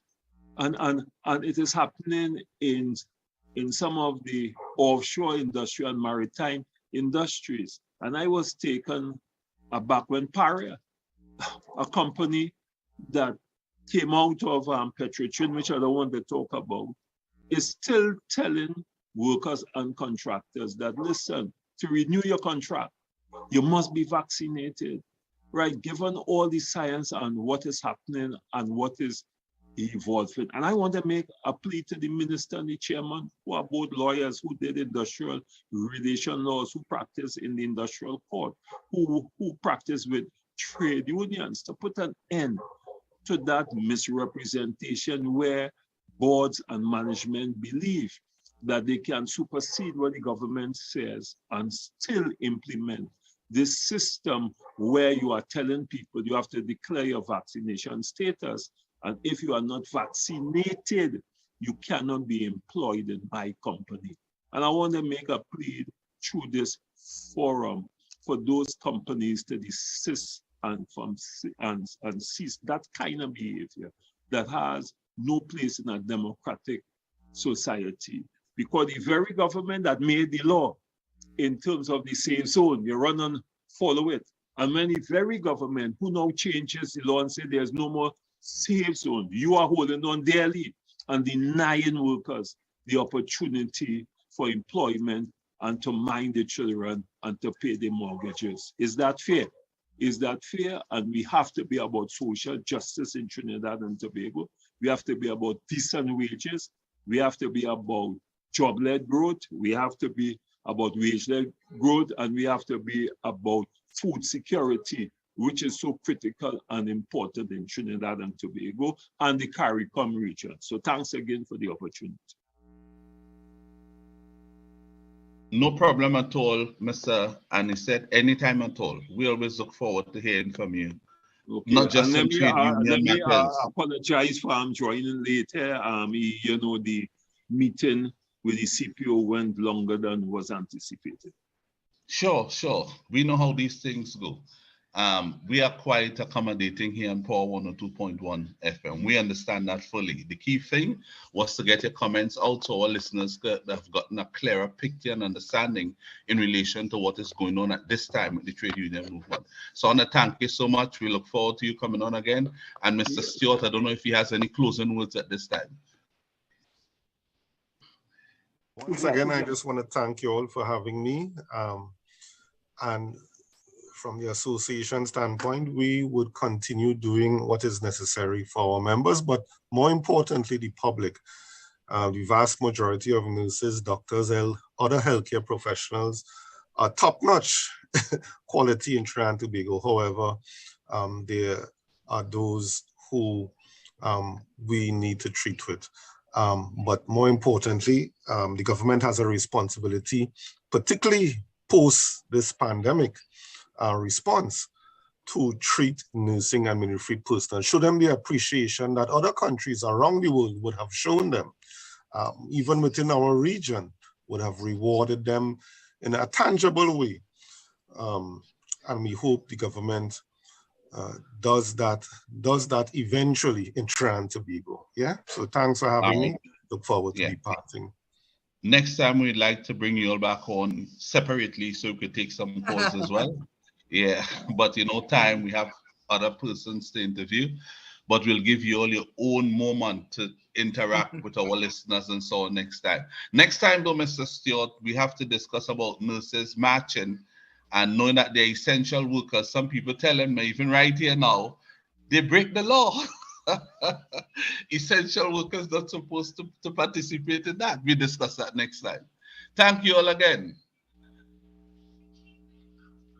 All right, so Miss Nunez Teshiera, I'd like you again as a wonderful lady to lead us off with the next interview. We have Miss Renelle White. She is one of the leaders on gender issues and so on to discuss. You heard about the murder, suicide, and all these types of things. So I will bring on Miss White. Is Miss White? Good day, Miss White. Yeah, who is that there? Hi, yes. Good afternoon, everyone. Yes. Oh there. Good afternoon to Renelle White. Yes, I actually didn't know that I would have been part of that discussion, but I did do some research on the numbers of domestic, first of all, you look at the Domestic Violence Act, what constitutes that. And of course, one of the good things that has been done from more recently, I think within the last year or two, was that no distinction is made between whether the parties have to be male and one female. That is not a consideration. And that was something that was being agitated for. And people may be surprised, as you know, that people think of domestic violence as just actually being involving assault and battery, but there's financial domestic violence where you withhold financing from the person. There's so many ways in which one can, express the domestic violence. I just will say one last thing on that issue. I went to a jurisdiction in the Caribbean as a guest speaker, and I was actually there to speak on the rights of the common law spouse and domestic violence. And they would have none of it. They would have none of it. They were prepared to consider this passing any legislation in which they believe, of course, that most of the perpetrators, which I know you're going to confirm, are men. So I'm happy to hear from you. I've done a little bit of research on it myself, and I'm sure you're going to fill us all in what we need to know about domestic violence. Yes. And can I just ask you one thing before you do speak? Because I think sometimes people put the domestic violence and then only when there's a death incurred, then we, but it takes all forms and yes. Definitely. Yeah, I mean, when death occurs, that is just the pinnacle of domestic violence, where people go from being victims to survivors. And that's another terminology that we have in gender circles started to use in place of persons being victims. We say that they are survivors because they have actually survived, because so much of the result of domestic violence ends in death, right? So just to say that before I go into anything else. Well, I was told that I was going to come on here to speak about the very recent incidences, the plural, because it has been happening so much, where we have this occurrence, murder, suicides happening, right? Where we see that men, husbands, boyfriends are murdering and committing serious acts of violence against their partners. And we also call that intimate partner violence, which is another category or offshoot of domestic violence on the whole. So domestic violence could occur in the home. It could be from mothers, fathers, aunts, brothers, sisters to other members of the family. And, I was just speaking to my mom before I came on about this very same thing. Because a lot of women are being so passionate about it. You're hearing them talking about it. You're hearing the older generation saying, oh yes, I remember going through things like this. I know my neighbor, my colleagues, my friends experiencing things like this. And a lot of times their family members would say, oh gosh, well, just leave him alone. That's how men are. You're aggravating him. You're gonna go back to your husband. Why it is you do so? A lot of victim blaming on the part of women, where women are always put at the center of looking for or deserving violence and aggression and abuse and even murder in some cases. I have seen many disturbing, horrendous comments on social media where people would actually say, oh, well, you look for that, or she deserved to die. What else you thought would have come out of this, right? And it points to something greater that I am really passionate about, aside from, discussing the Domestic Violence Act itself. But how are we as a community, as a culture, how is the Trinidadian culture, the Trinidadian population, how are we continuing to perpetuate this idea of violence and aggression and domestic violence and gender-based violence in a way where we see it as very normal? It is so normalized in the way that we talk, in the things that we look at, in music, lyrics sometimes, imagery that we share, memes that people make on social media. We have normalized violence against women so much that it has actually become an epidemic, right? And I was listening to the speakers talk before, and they were speaking about social justice, right? I was very interested to see that they spoke about social justice, yes, in terms of the economy and work and workers' rights and so on.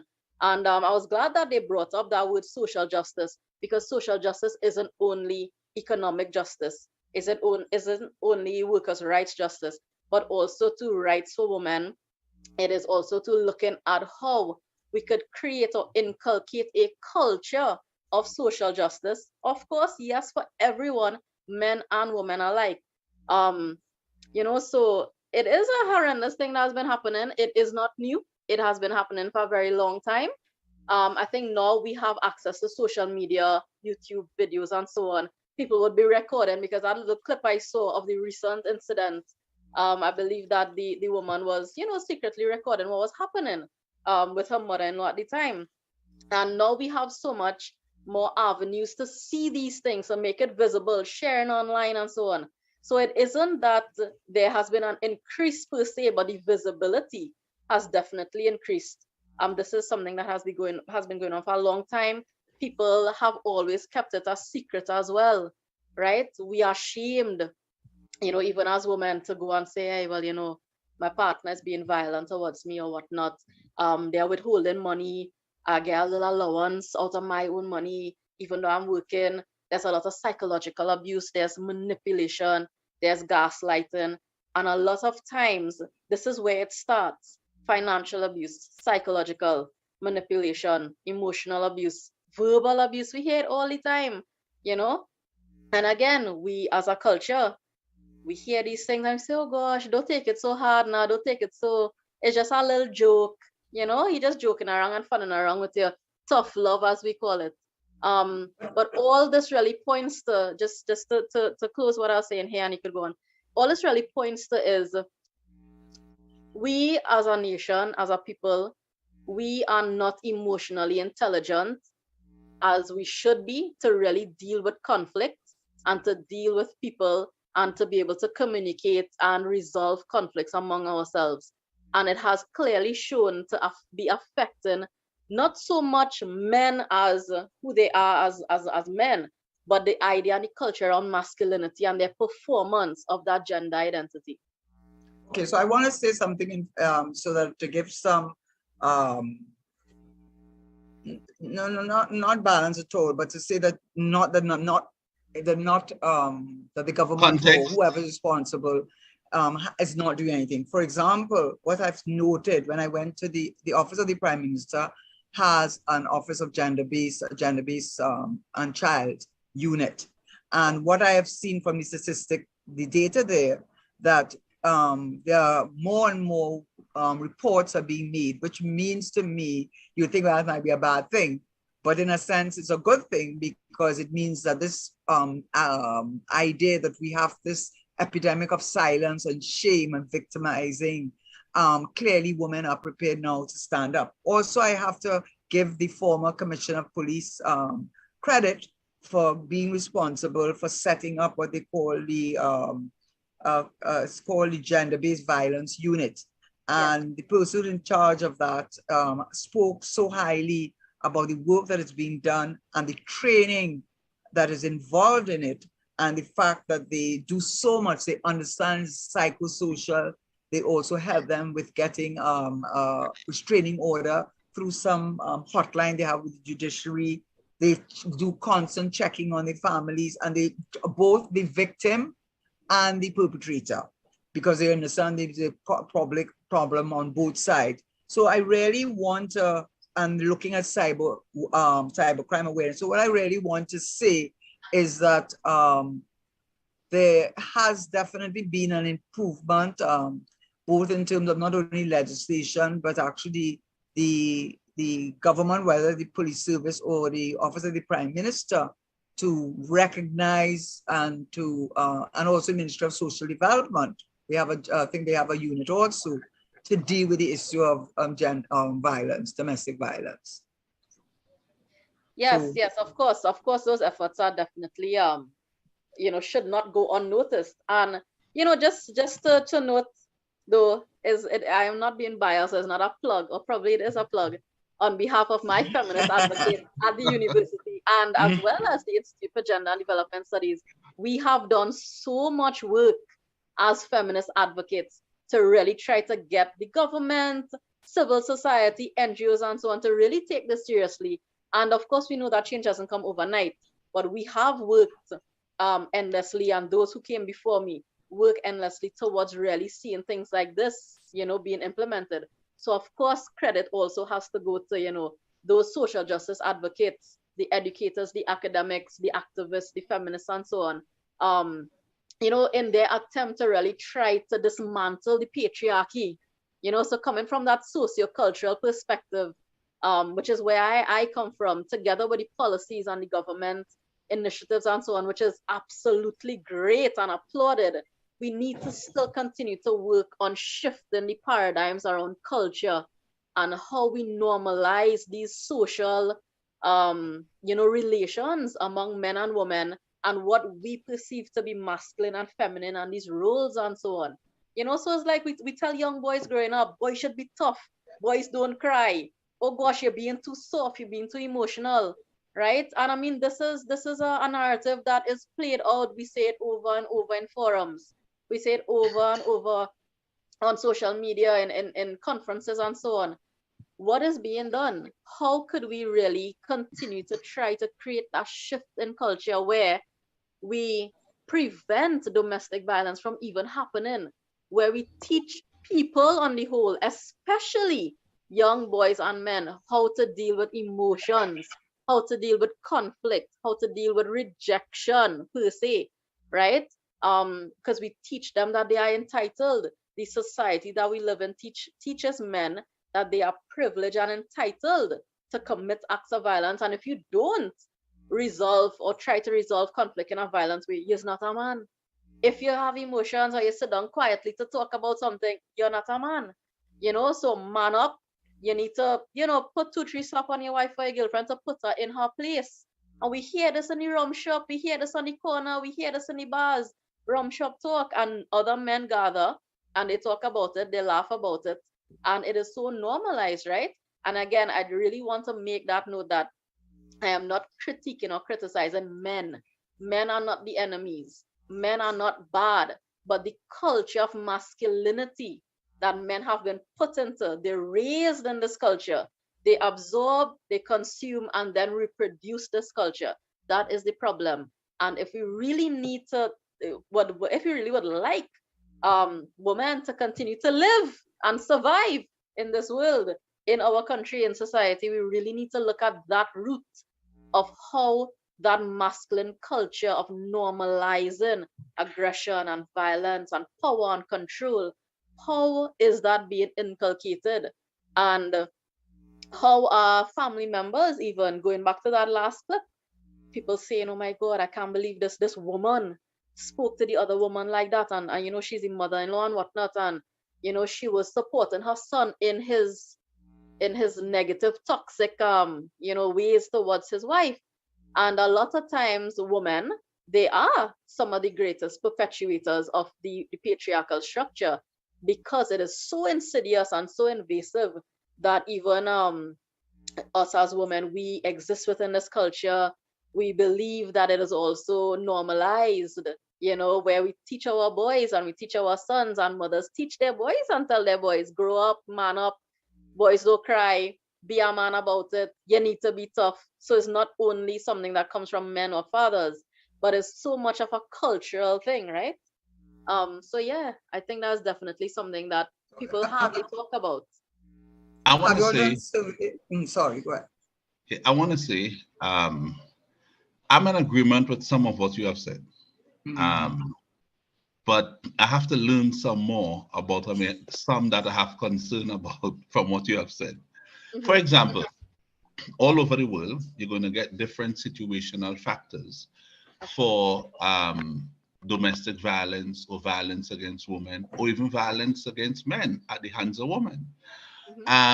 So it's not so much to conclude that what you have here is a situation where women continue to be under excessive abuse. Gender-based violence and gender-based abuse may be distinguishable. So you spoke about the bars and all these things. What I get mostly coming out of bars, I'm not one of the bar goers, but I have colleagues who attend those things, and I've pass through from time to time and drink a beer, and you get your own reading and you take away from what transpires in such places. But what you get there more often than not would be discussions and conversations, perhaps more along the line of verbal abuse. Not that is what they set out to do, but in terms of manning up and so on and so on. But you wouldn't hear about someone tell you go and beat the woman or kill the woman or something like that. It may not be that, because within that same way, you're going to have men say, no, women ought to be embraced and loved and cherished and all those types of things. So, but that's one dimension of the problem. That's just a part of it. But what I want to ask, what would be the main situational factors in this country? From country to country, it will be different. Some may have some similarities. But what are the main situational factors in Trinidad and Tobago for, like, the suicide, murder-suicide? We have heard several over the last few days. What you will consider to be the most common factors in those situations? No, that's a good question, and I agree with you. Concerning rum shop talk and bar talk and whatnot, because the Caribbean feminist men's pro-feminist men's movement has also grown a lot And we see the younger generation, even some of the older generation, becoming so much more progressive. And they would pull up the brethren. There's a campaign coming out of the IGDS, actually, that we have to build that pro-feminist men's movement. You hear your partner talking about something, you hear some guys saying something, and they say, hey, no, that's not right. So you pull up your brethren, right? So just to comment on that. But in terms of this situation and the context, I would see personally, and also too from, observations, from reading about it and so on, from looking at studies and whatnot, a lot of times we see that men, especially, they are not taught how to really build emotional intelligence. And I think generally on the whole as well, our society isn't taught how to build that kind of emotional intelligence. A lot of times as well, physical violence is linked to poverty. It is linked to financial issues. The one that happened before, where the both parents committed suicide, in the reports it showed that they were, struggling financially and so on. So poverty, financial instability, I think also to issues surrounding infidelity or external affairs, which would then go back into that realm of emotional intelligence, and not feeling like if you own that woman or that man or that person, because we don't, right? And the answer to cheating, pawning, as we say in Trinidad and Tobago, or having external affairs is not to go and kill the wife or the husband or your partner, girlfriend or boyfriend. And that all goes back to that emotional intelligence, as opposed to the IQ, the EQ. How are we building our young people emotionally? How are we teaching them conflict resolution?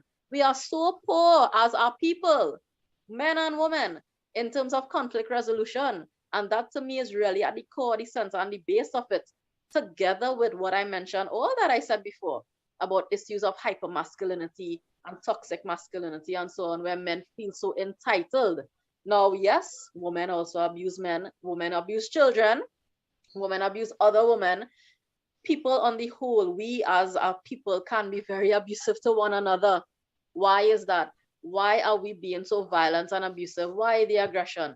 What is going on in the psyche? What is going on emotionally? Mental health issues. This is a big, big thing that we continue to talk about across the board. Mental health. Men are not, and women are not seeking out mental health. We still see it as something taboo. If you go to a therapist, you go to a counselor, you try to get some sort of help to manage your emotions, to deal with issues that you may be having. No, that's taboo. I'm strong enough. I don't need to do that. That's for weak people and so on, right? So definitely mental health, financial instability, people coming from places of poverty, possession, jealousy, control, as it pertains to, these external, relationship affairs and so on. And of course, again, that gender dynamic where you have entitlement, privilege around toxic masculinity and the violence and aggression. It's very layered. I just want to say though to that one, I think that there has been a significant understanding of the younger generation of men that you don't hit a woman.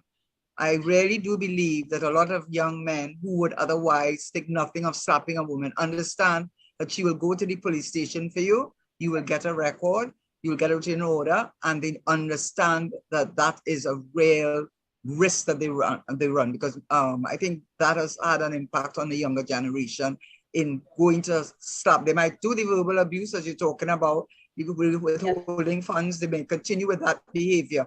But you see the lashing, the hitting, they think twice. I think they think twice about doing that. And I also think that women feel less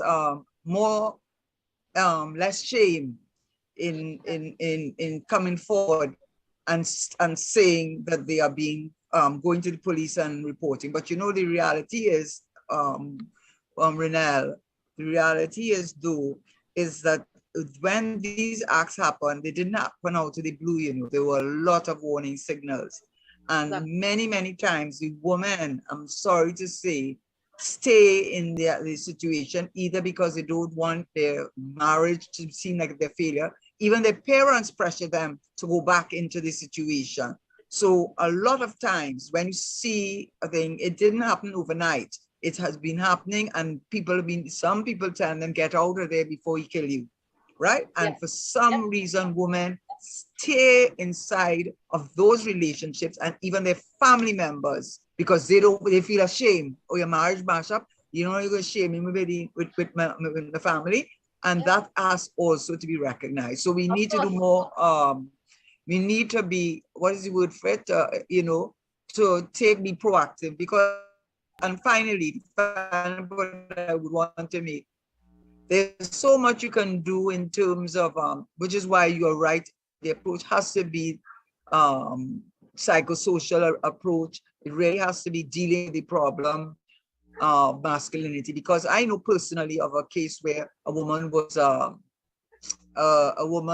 nurse, brought up her boyfriend, the father of her child, to the magistrate's court for not supporting his child.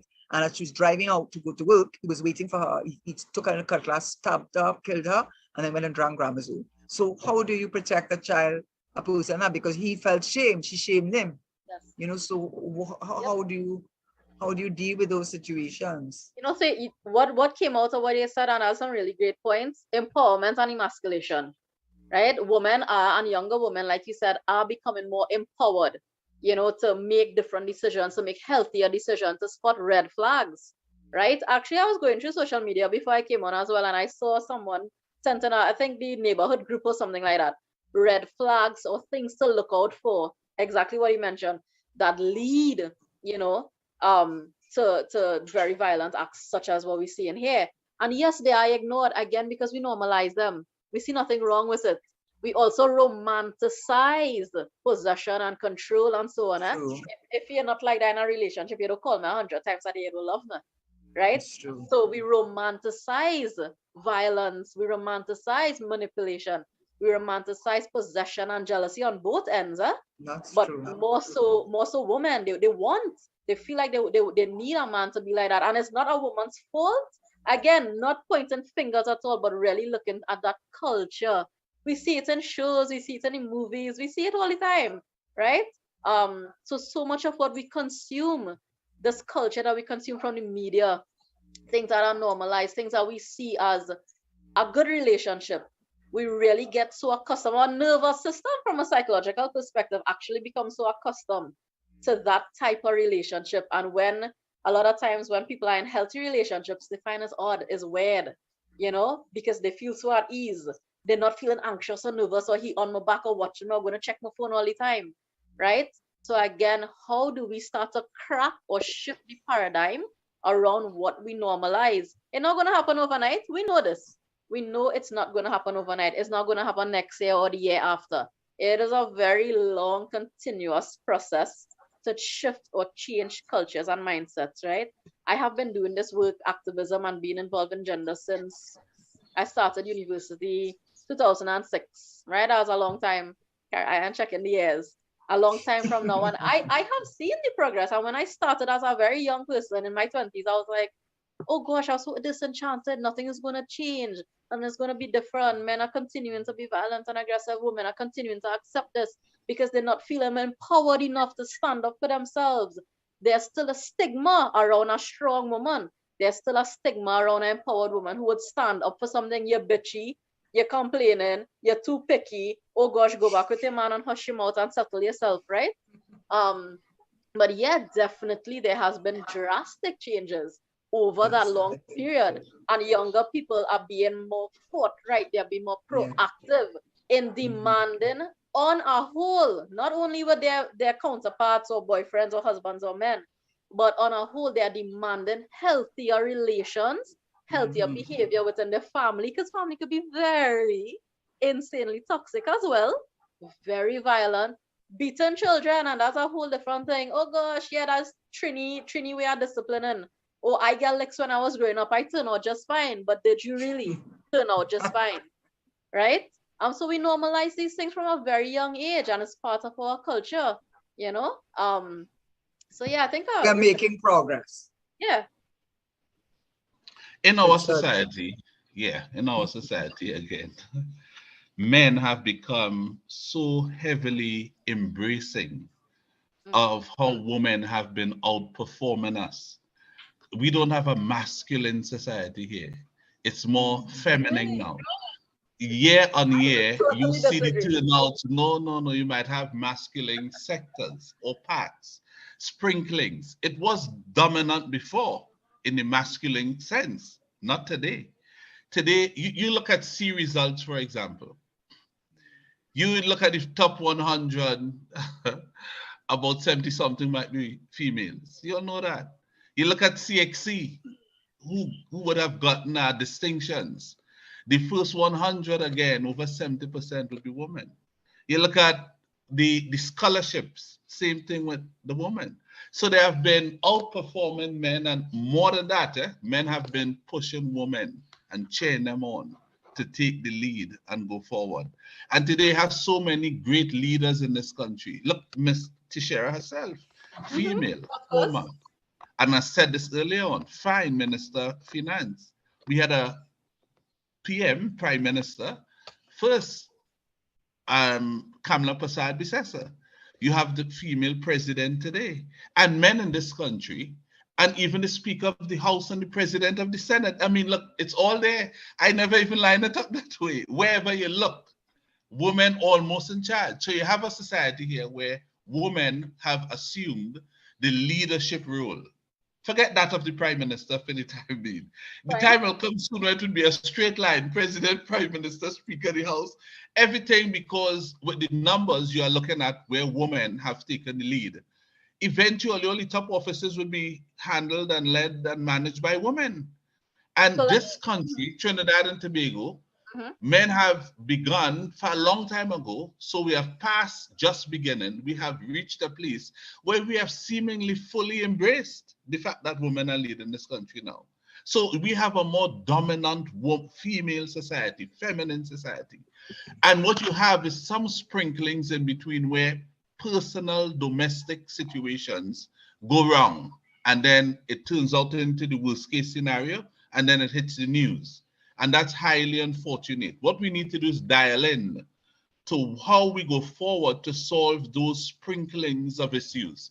They don't seem, when you compare how women are supported compared to the few men who abuse women, the scale is really lopsided in favor of the woman. Even the laws we have in this country, you have a separation, divorce, or anything. The law is designed to protect the woman. And I mean, I've studied law. I have an undergraduate degree in law. And I remember asking my lecturer, wait, now this whole thing was designed to protect women. I mean, what is in it for the man? And it was a lot of laughter in class and so on. So the society at these hours, we have been very protective, embracing and supportive of the women in our country.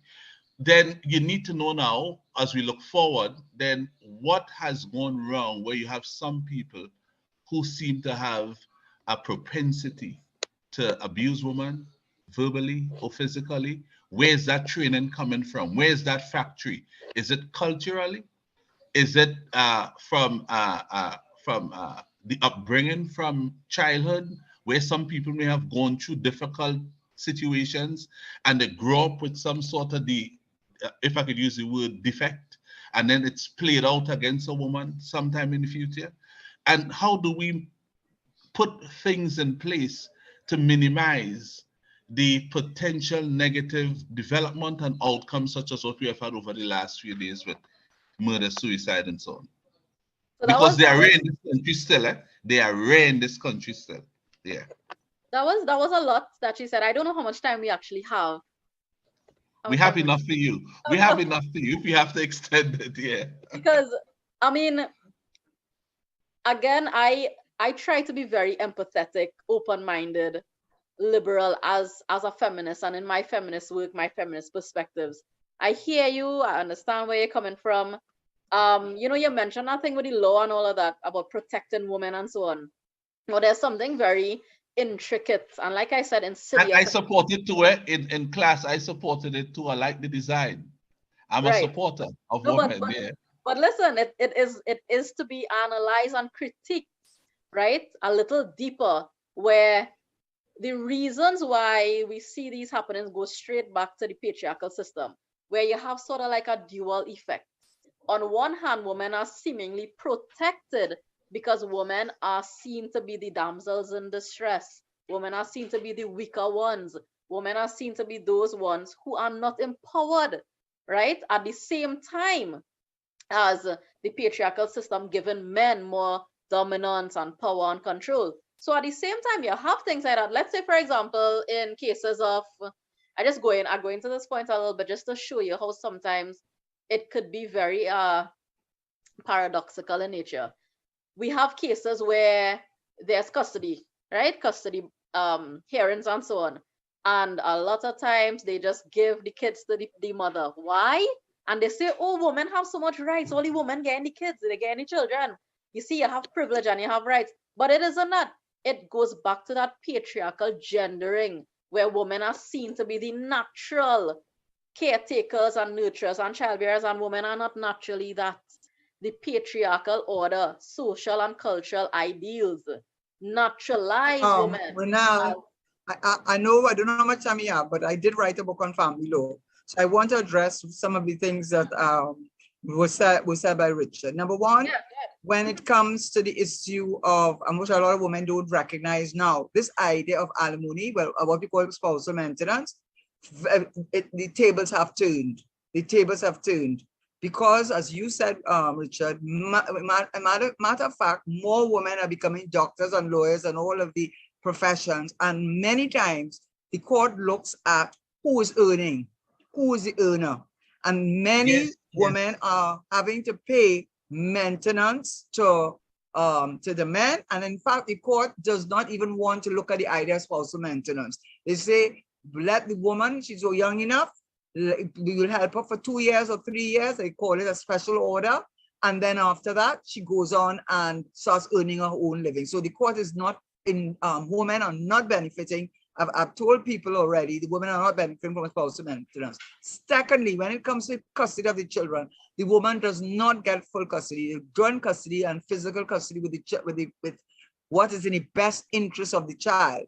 And when they are younger, they tend to want the child because of the nurturing time with the mother. But as a child, especially if it's a boy gets older, the child is usually placed with the father, but it's always what is in the best interest. And finally, when it comes to property matters, I've had to do lectures on that. The law is different, has changed in England, and we still have the old provision, which is not before me right now. But in fact, when a woman goes for a property order, she's far less, in a far worse position than, say, in England, white versus white is the case. Because our laws, our family law says that the man had to take a number of factors into account and to keep in the state of financial state that she was accustomed to. In other words, if during the marriage they have accumulated $100 million, and she contributed as much to that $100 million, you know what the court in Trinidad can give her? 10 million, because they say 10 million is the standard of living that she was accustomed to. The 90 million goes to the husband. We don't have time to go into detail, but I'm telling you, you are not right about property. You are not right about custody in general. And when it comes to spousal maintenance, more and more men are being awarded maintenance. In fact, people want to get rid of the whole idea of maintenance. Mr. Sheriff, I just want to turn that around a little. Oh God, I am right, how much time we have? I didn't know we on for so long. We have 12 minutes again. 12 minutes, okay. I now know that. I'm now advised. Let me tell you, Mr. Sheriff. I'm trying to have my book right here, you know. Yeah, sure, hold on. I have mine too, but let me tell you. I have it right here. Mr. Sheriff, I'm about to complete my PhD in management, but part of it encapsulates a lot of that too. Let me tell you, and I have my book here that, well, not book, but several that will challenge some of what you have in your book. But let me tell you, you are right. Yeah, hold on. You are right. But to some of what you have said on that, in relation to what I said, I think you are less right on some of them than you are incorrect on some of them. And let me help you. First one is, there's an inverse relationship now in that the women, as I've said just now, who are highly qualified and they have been excelling all the way from primary school up to tertiary level, you find a lot of them employed today. Now, when you go before the court with the scenario being your wife is a professional and you are not, or you are a professional too, but she's a more successful professional than you are, I don't want to call it the exception to the rule now, because it's becoming so, how I should say, the normal thing. For women of that stature, the law is what you said it is. When I was saying what I'm saying, I'm taking a bigger group. You still have, notwithstanding so many women becoming so qualified today, that group is smaller than the group that of women who are not so qualified and still depend on men and so on and so on. And therefore, the law is designed to protect those persons more than men, if you look at it again. That is the situation. Not for the professional woman, because when you talk about you having a woman having a husband, but she's the substantive breadwinner to the home, then the law is also designed to protect the male, the man. No. Okay, we don't have time. Richard, we don't have time to go into it for me to answer you as I would like to. No. I was not just restating. Richard, I presented a paper.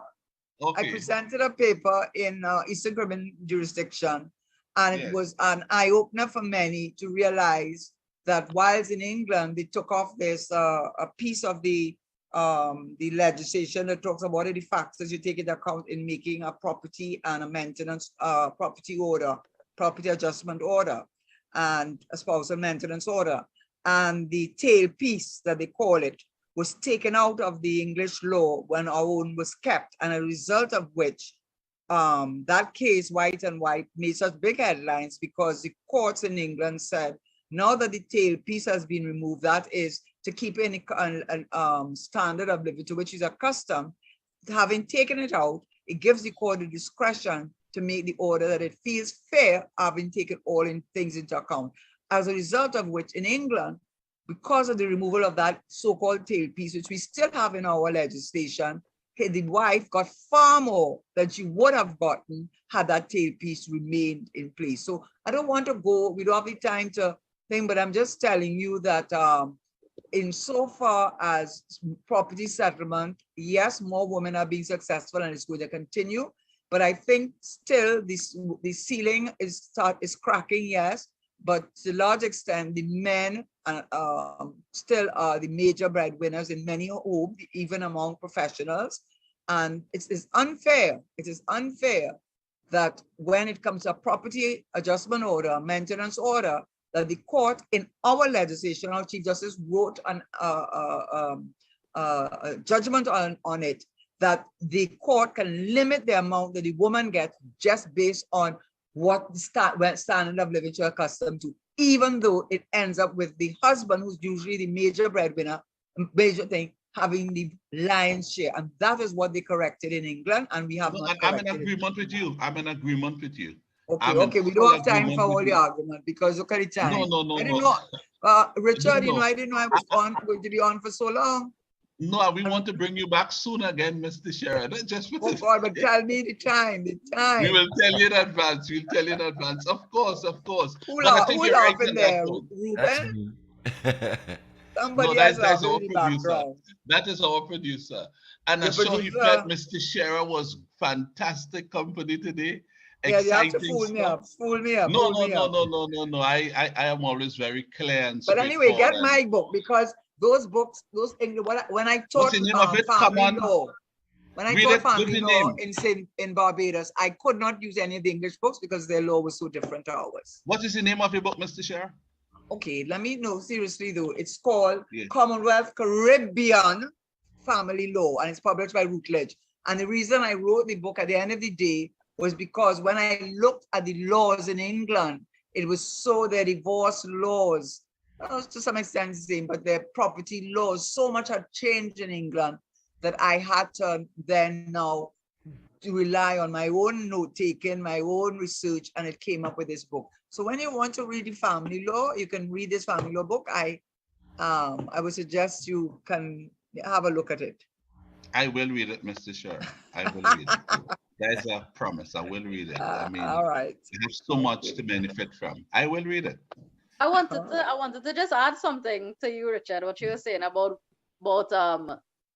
so many females, young girls and women outperforming men and Yes, they young are. boys, right? I think that is something that we hear a lot, right? So aside from the little debate that you're having about the family law and all of that, just to go back to that, is it really that women are outperforming? Are men underperforming? What are the reasons for underperformance? Immaturity. Is it that women are not allowed to be high performing and we have a problem with something like that? Because that is definitely what it does sound like sometimes. Oh my God, Renelle, we're not outperforming. Renelle, I have to say this because I was a lecturer at Hewitt in Law School for many years and then at the in Barbados. And so I started off with a class of 6 and it was half male, half female. The class I was in was half male, half female. Then it came to a point when I was in Barbados that if I could find 10 men in the class of 100 and something children, 100 and something students, I found a lot. And why I think that has happened, unfortunately, in our system, men tend to mature more slowly than women. So when it comes to the SEA, the boys still want to go and play football, they want to hang out with their friends, and the girls are more mature and more studying their work. As a result, they get a better placing in the schools. Right, then when it comes to the SEA, but no, what I'm saying, the SEA and again, Cape, young men do not mature. And unfortunately, our educational system is such that entrance to university and entrance into certain faculties will be dependent on your CAPE results. And many of the young men lack the maturity that is required at those critical junctures in order to compete. Because I am quite positive, if you took those same young men and you gave them, say, 4 or 5 years ahead and put them through the same exam with the young women, they would have matured enough to do as well or better. I think it's a lot to do with the level of maturity and at the critical periods in which they are expected to perform.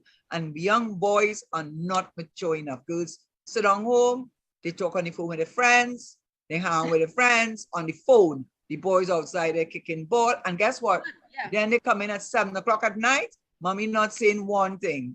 Right. And again, so I understand, I agree. So we need to look at how people develop, how young persons develop, psychological, psychosocial development of the brain and so on, fine, physiologically. But also too from a gender perspective, tidy heifer and loosely bull, right? We let the boys go outside to play and whatnot, and they become so much more accustomed with physical. They are not taught discipline. We let them run loose, basically. Boys will be boys, you go play, you hang out, you this and that. The girls stay inside, you know, they do their work. They become so much more accustomed because they are girls. Part of it, don't you think part of it is the hormones too? I mean, I really do think testosterone. I would disagree because there are a lot of young men that I know are very intelligent, very young. And the one little boy, even from little boys, you can't get them to sit still. You can't get a little boy to sit still. A girl will sit down quietly and play with the dollies. Because we teach them to do that. Okay, well, all right. Them so much to be that, to be girly. Okay, that's a whole story. What my takeaway from what I'm hearing here is that there are a multiplicity of reasons why men or young men are failing to mature quickly enough to be able to perform as a young woman do perform. And I think that's a profound statement. I think that is true. I believe that too, because I'm looking inwardly and back at myself. I remember my sisters and myself and other brothers, just as Mr. Teshiera captured it. It's true. That is what transpired in our home. Our sisters were always focused and moving along, and we'll come home sweaty from playing and so on. And yes, our mom cut us more slack, and she was very firm on our sisters. You know, and we all going through the process the same way. My young brother, he won a scholarship at probably 17 years old. He's a national scholarship winner. I didn't, you know. So I mean, you can't really like broad brush. No, you are an exception. No, Renelle, sorry. Renelle, I'm sorry. You are an exception because I really do believe what Richard is saying. I think there's been an emasculation of men.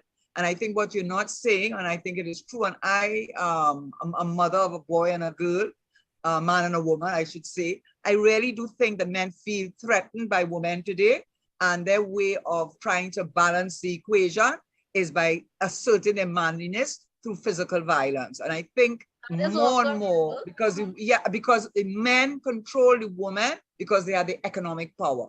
That economic power has been taken away, and a lot of women throw it in a man's face. A lot of women. So do not. I am working with Richard with a lot of it, because of one last thing I would say. I remember the graduation at the law school. It was the Prime Minister of Bahamas. And every person that went on the stage to get a special award, the principals, whatever, say there's 20 people. At the end of it, he said, oh my God, only 2 men. I said, what is going to happen to our young girls, our young professional women? You have to understand that the men are being emasculated, the young women are under pressure, because it's still acceptable for a doctor to marry his secretary. It's not acceptable for a woman doctor to marry her secretary. So there's a lot of pressure put on men, a lot of pressure being put on men. We are in a position of transition.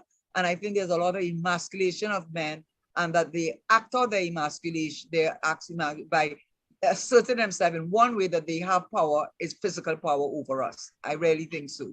Understood, agreed. Who is emasculating? Where is emasculation coming from?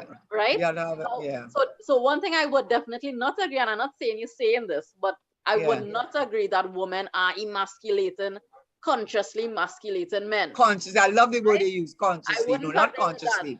Because again, men do feel emasculated, yes, but why? Men would obviously have to be embodying a certain type of masculinity to then feel emasculated, right? I would want to close by saying, you look at all the top positions. Let me just look at this.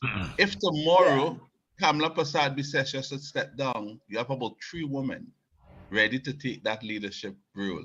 If tomorrow the political leader, the PNM, should step down, you have about 3 to 5 women ready to take that position. Not many women. All good. Mia Motley in Barbados, and remember Portia in Jamaica. So I don't think the gender of the politician really matters anymore. We made a lot of strides. And that is the strides that I'm talking about, because 15, 30 years ago, you would not have seen so many women making themselves available to lead. Women have become more ambitious now in the last 15, 20 years than ever before. They believe they can challenge, and they are right. They are right. Look, Hillary Clinton, how many times she run to lead America, and other women who have tried. I mean, it's all over the world. The leader of Germany who just finished her term. Come on.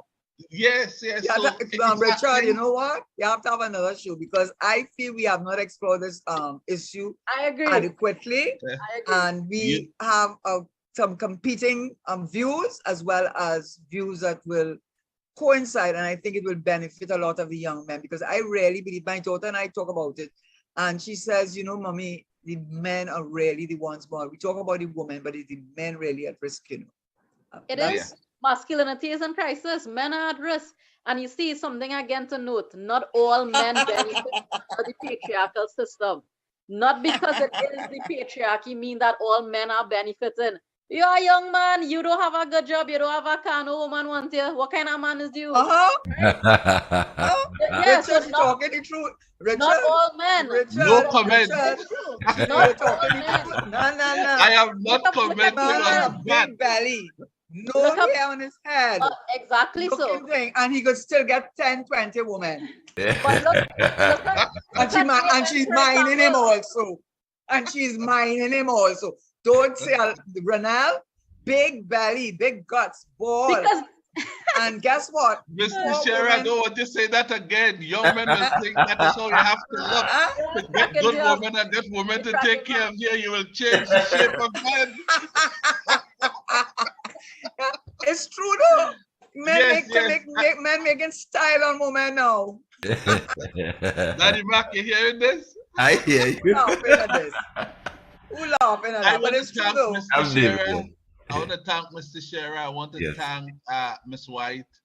High energy discussion. You're all right. We must do this again. That's engaged, yeah. This could contribute significantly to the mental conditioning, in particular, of our men in our society, which could result in helping, better relationships and minimizing domestic violence and so on. Let them hear how you fine women have expressed. I mean, Mr. Teshiera, come on. Oh, my dear me.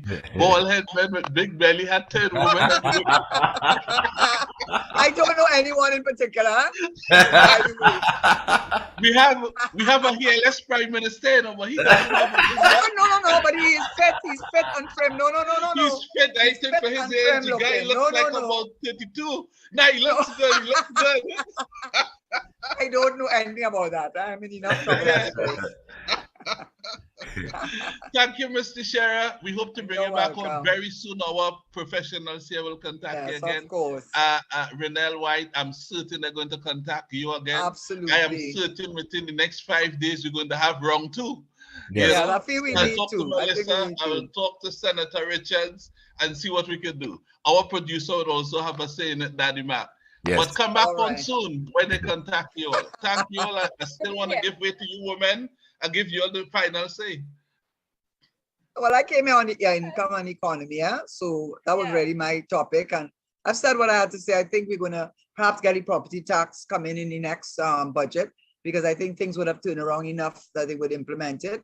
They have also the local government, because now they are allowing the various municipalities, whether they are regional, borough or city, the new thing is for them to be able to keep all the taxes that they collect regardless of the tax. So I have a feeling we're going back to that, and that we will get the property tax implemented, and that each of the municipalities will be entitled to collect, to do some of the work the valuation department is done. I see they've been given that authority. That is going to be coming. What I would like to talk to you about and to your audience about is the procurement law. And I would welcome an opportunity to have that discussion. But I will try to have them contact you again in the shortest possible time, because you and I had not finished on the economic side of things. Yes. Our economy has been similarized to that of the scenario of the Dutch disease by Mr. Jack Deere, it is in Guyana.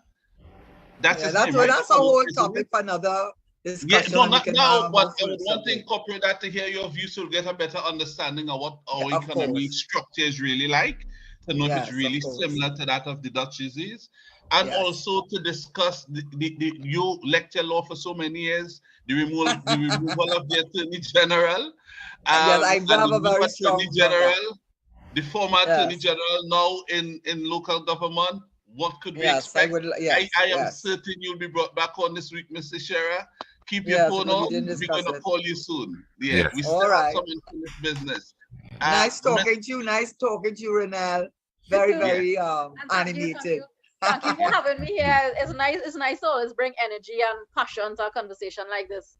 And I think that we all have a lot of different views. We're very passionate about our stance when it comes to, our roles and places and spaces and explanations and so on behind, men's behavior and women's behavior and so on. But what I would like to leave you all with today, and, the viewers and everyone, is that, we should really embrace a culture of kindness, of empathy, and of love and compassion and understanding. And I think that is my revolution as a feminist, to live a life of that. As least violent as possible. Of course, we all get upset and angry and so on, but really to foster kindness and understanding and grow up our young ones, both boys and girls, with that understanding, so they could be able to deal with life. They could be mentally equipped, like Richard said. They could be better at emotional intelligence and out stress and stress. We talk about the high achievements of women. We talk about the high achievements of young girls. We talk about achieving and the CXCs and the passes and so on. But how are we actually rising to that emotional intelligence? How are we really building our mental capacity to be able to deal with life on the whole? Even if you lose your job, you go through a divorce, your pet dies, your parents or something dies. How are we dealing with loss? How are we dealing with unsettling things in our lives? And how are we actually trying to put things in place within the education sector, within the families, within the homes, where we grow up our children, where we try to change our mindset, our perspectives ourselves, to really be able to just deal with life in a more healthy way and escape that toxic mindset, escape that normalized culture of aggression and violence and abuse, and really just, just one love, love in the house, one love. That's my mantra. And I'm happy to be back again to discuss more, about the state of masculinity. I can see that. And how me as a feminist advocate, my stance on trying to dismantle the patriarchal system that not only disadvantages women, but also disadvantages men. Yeah, Ms. White. There we go. We are going to bring you back home. Thank you for so much you have shared with us today. We enjoyed it and we learned a lot from it. I'm certain our listeners felt the same way. Thanks to you. Thanks to Mr. Teshiera. You're going to hear from us soon again. I am personally going to put in a request to have you all back on in the shortest possible time. Thank you all again. Enjoy the rest of your evening. Okay.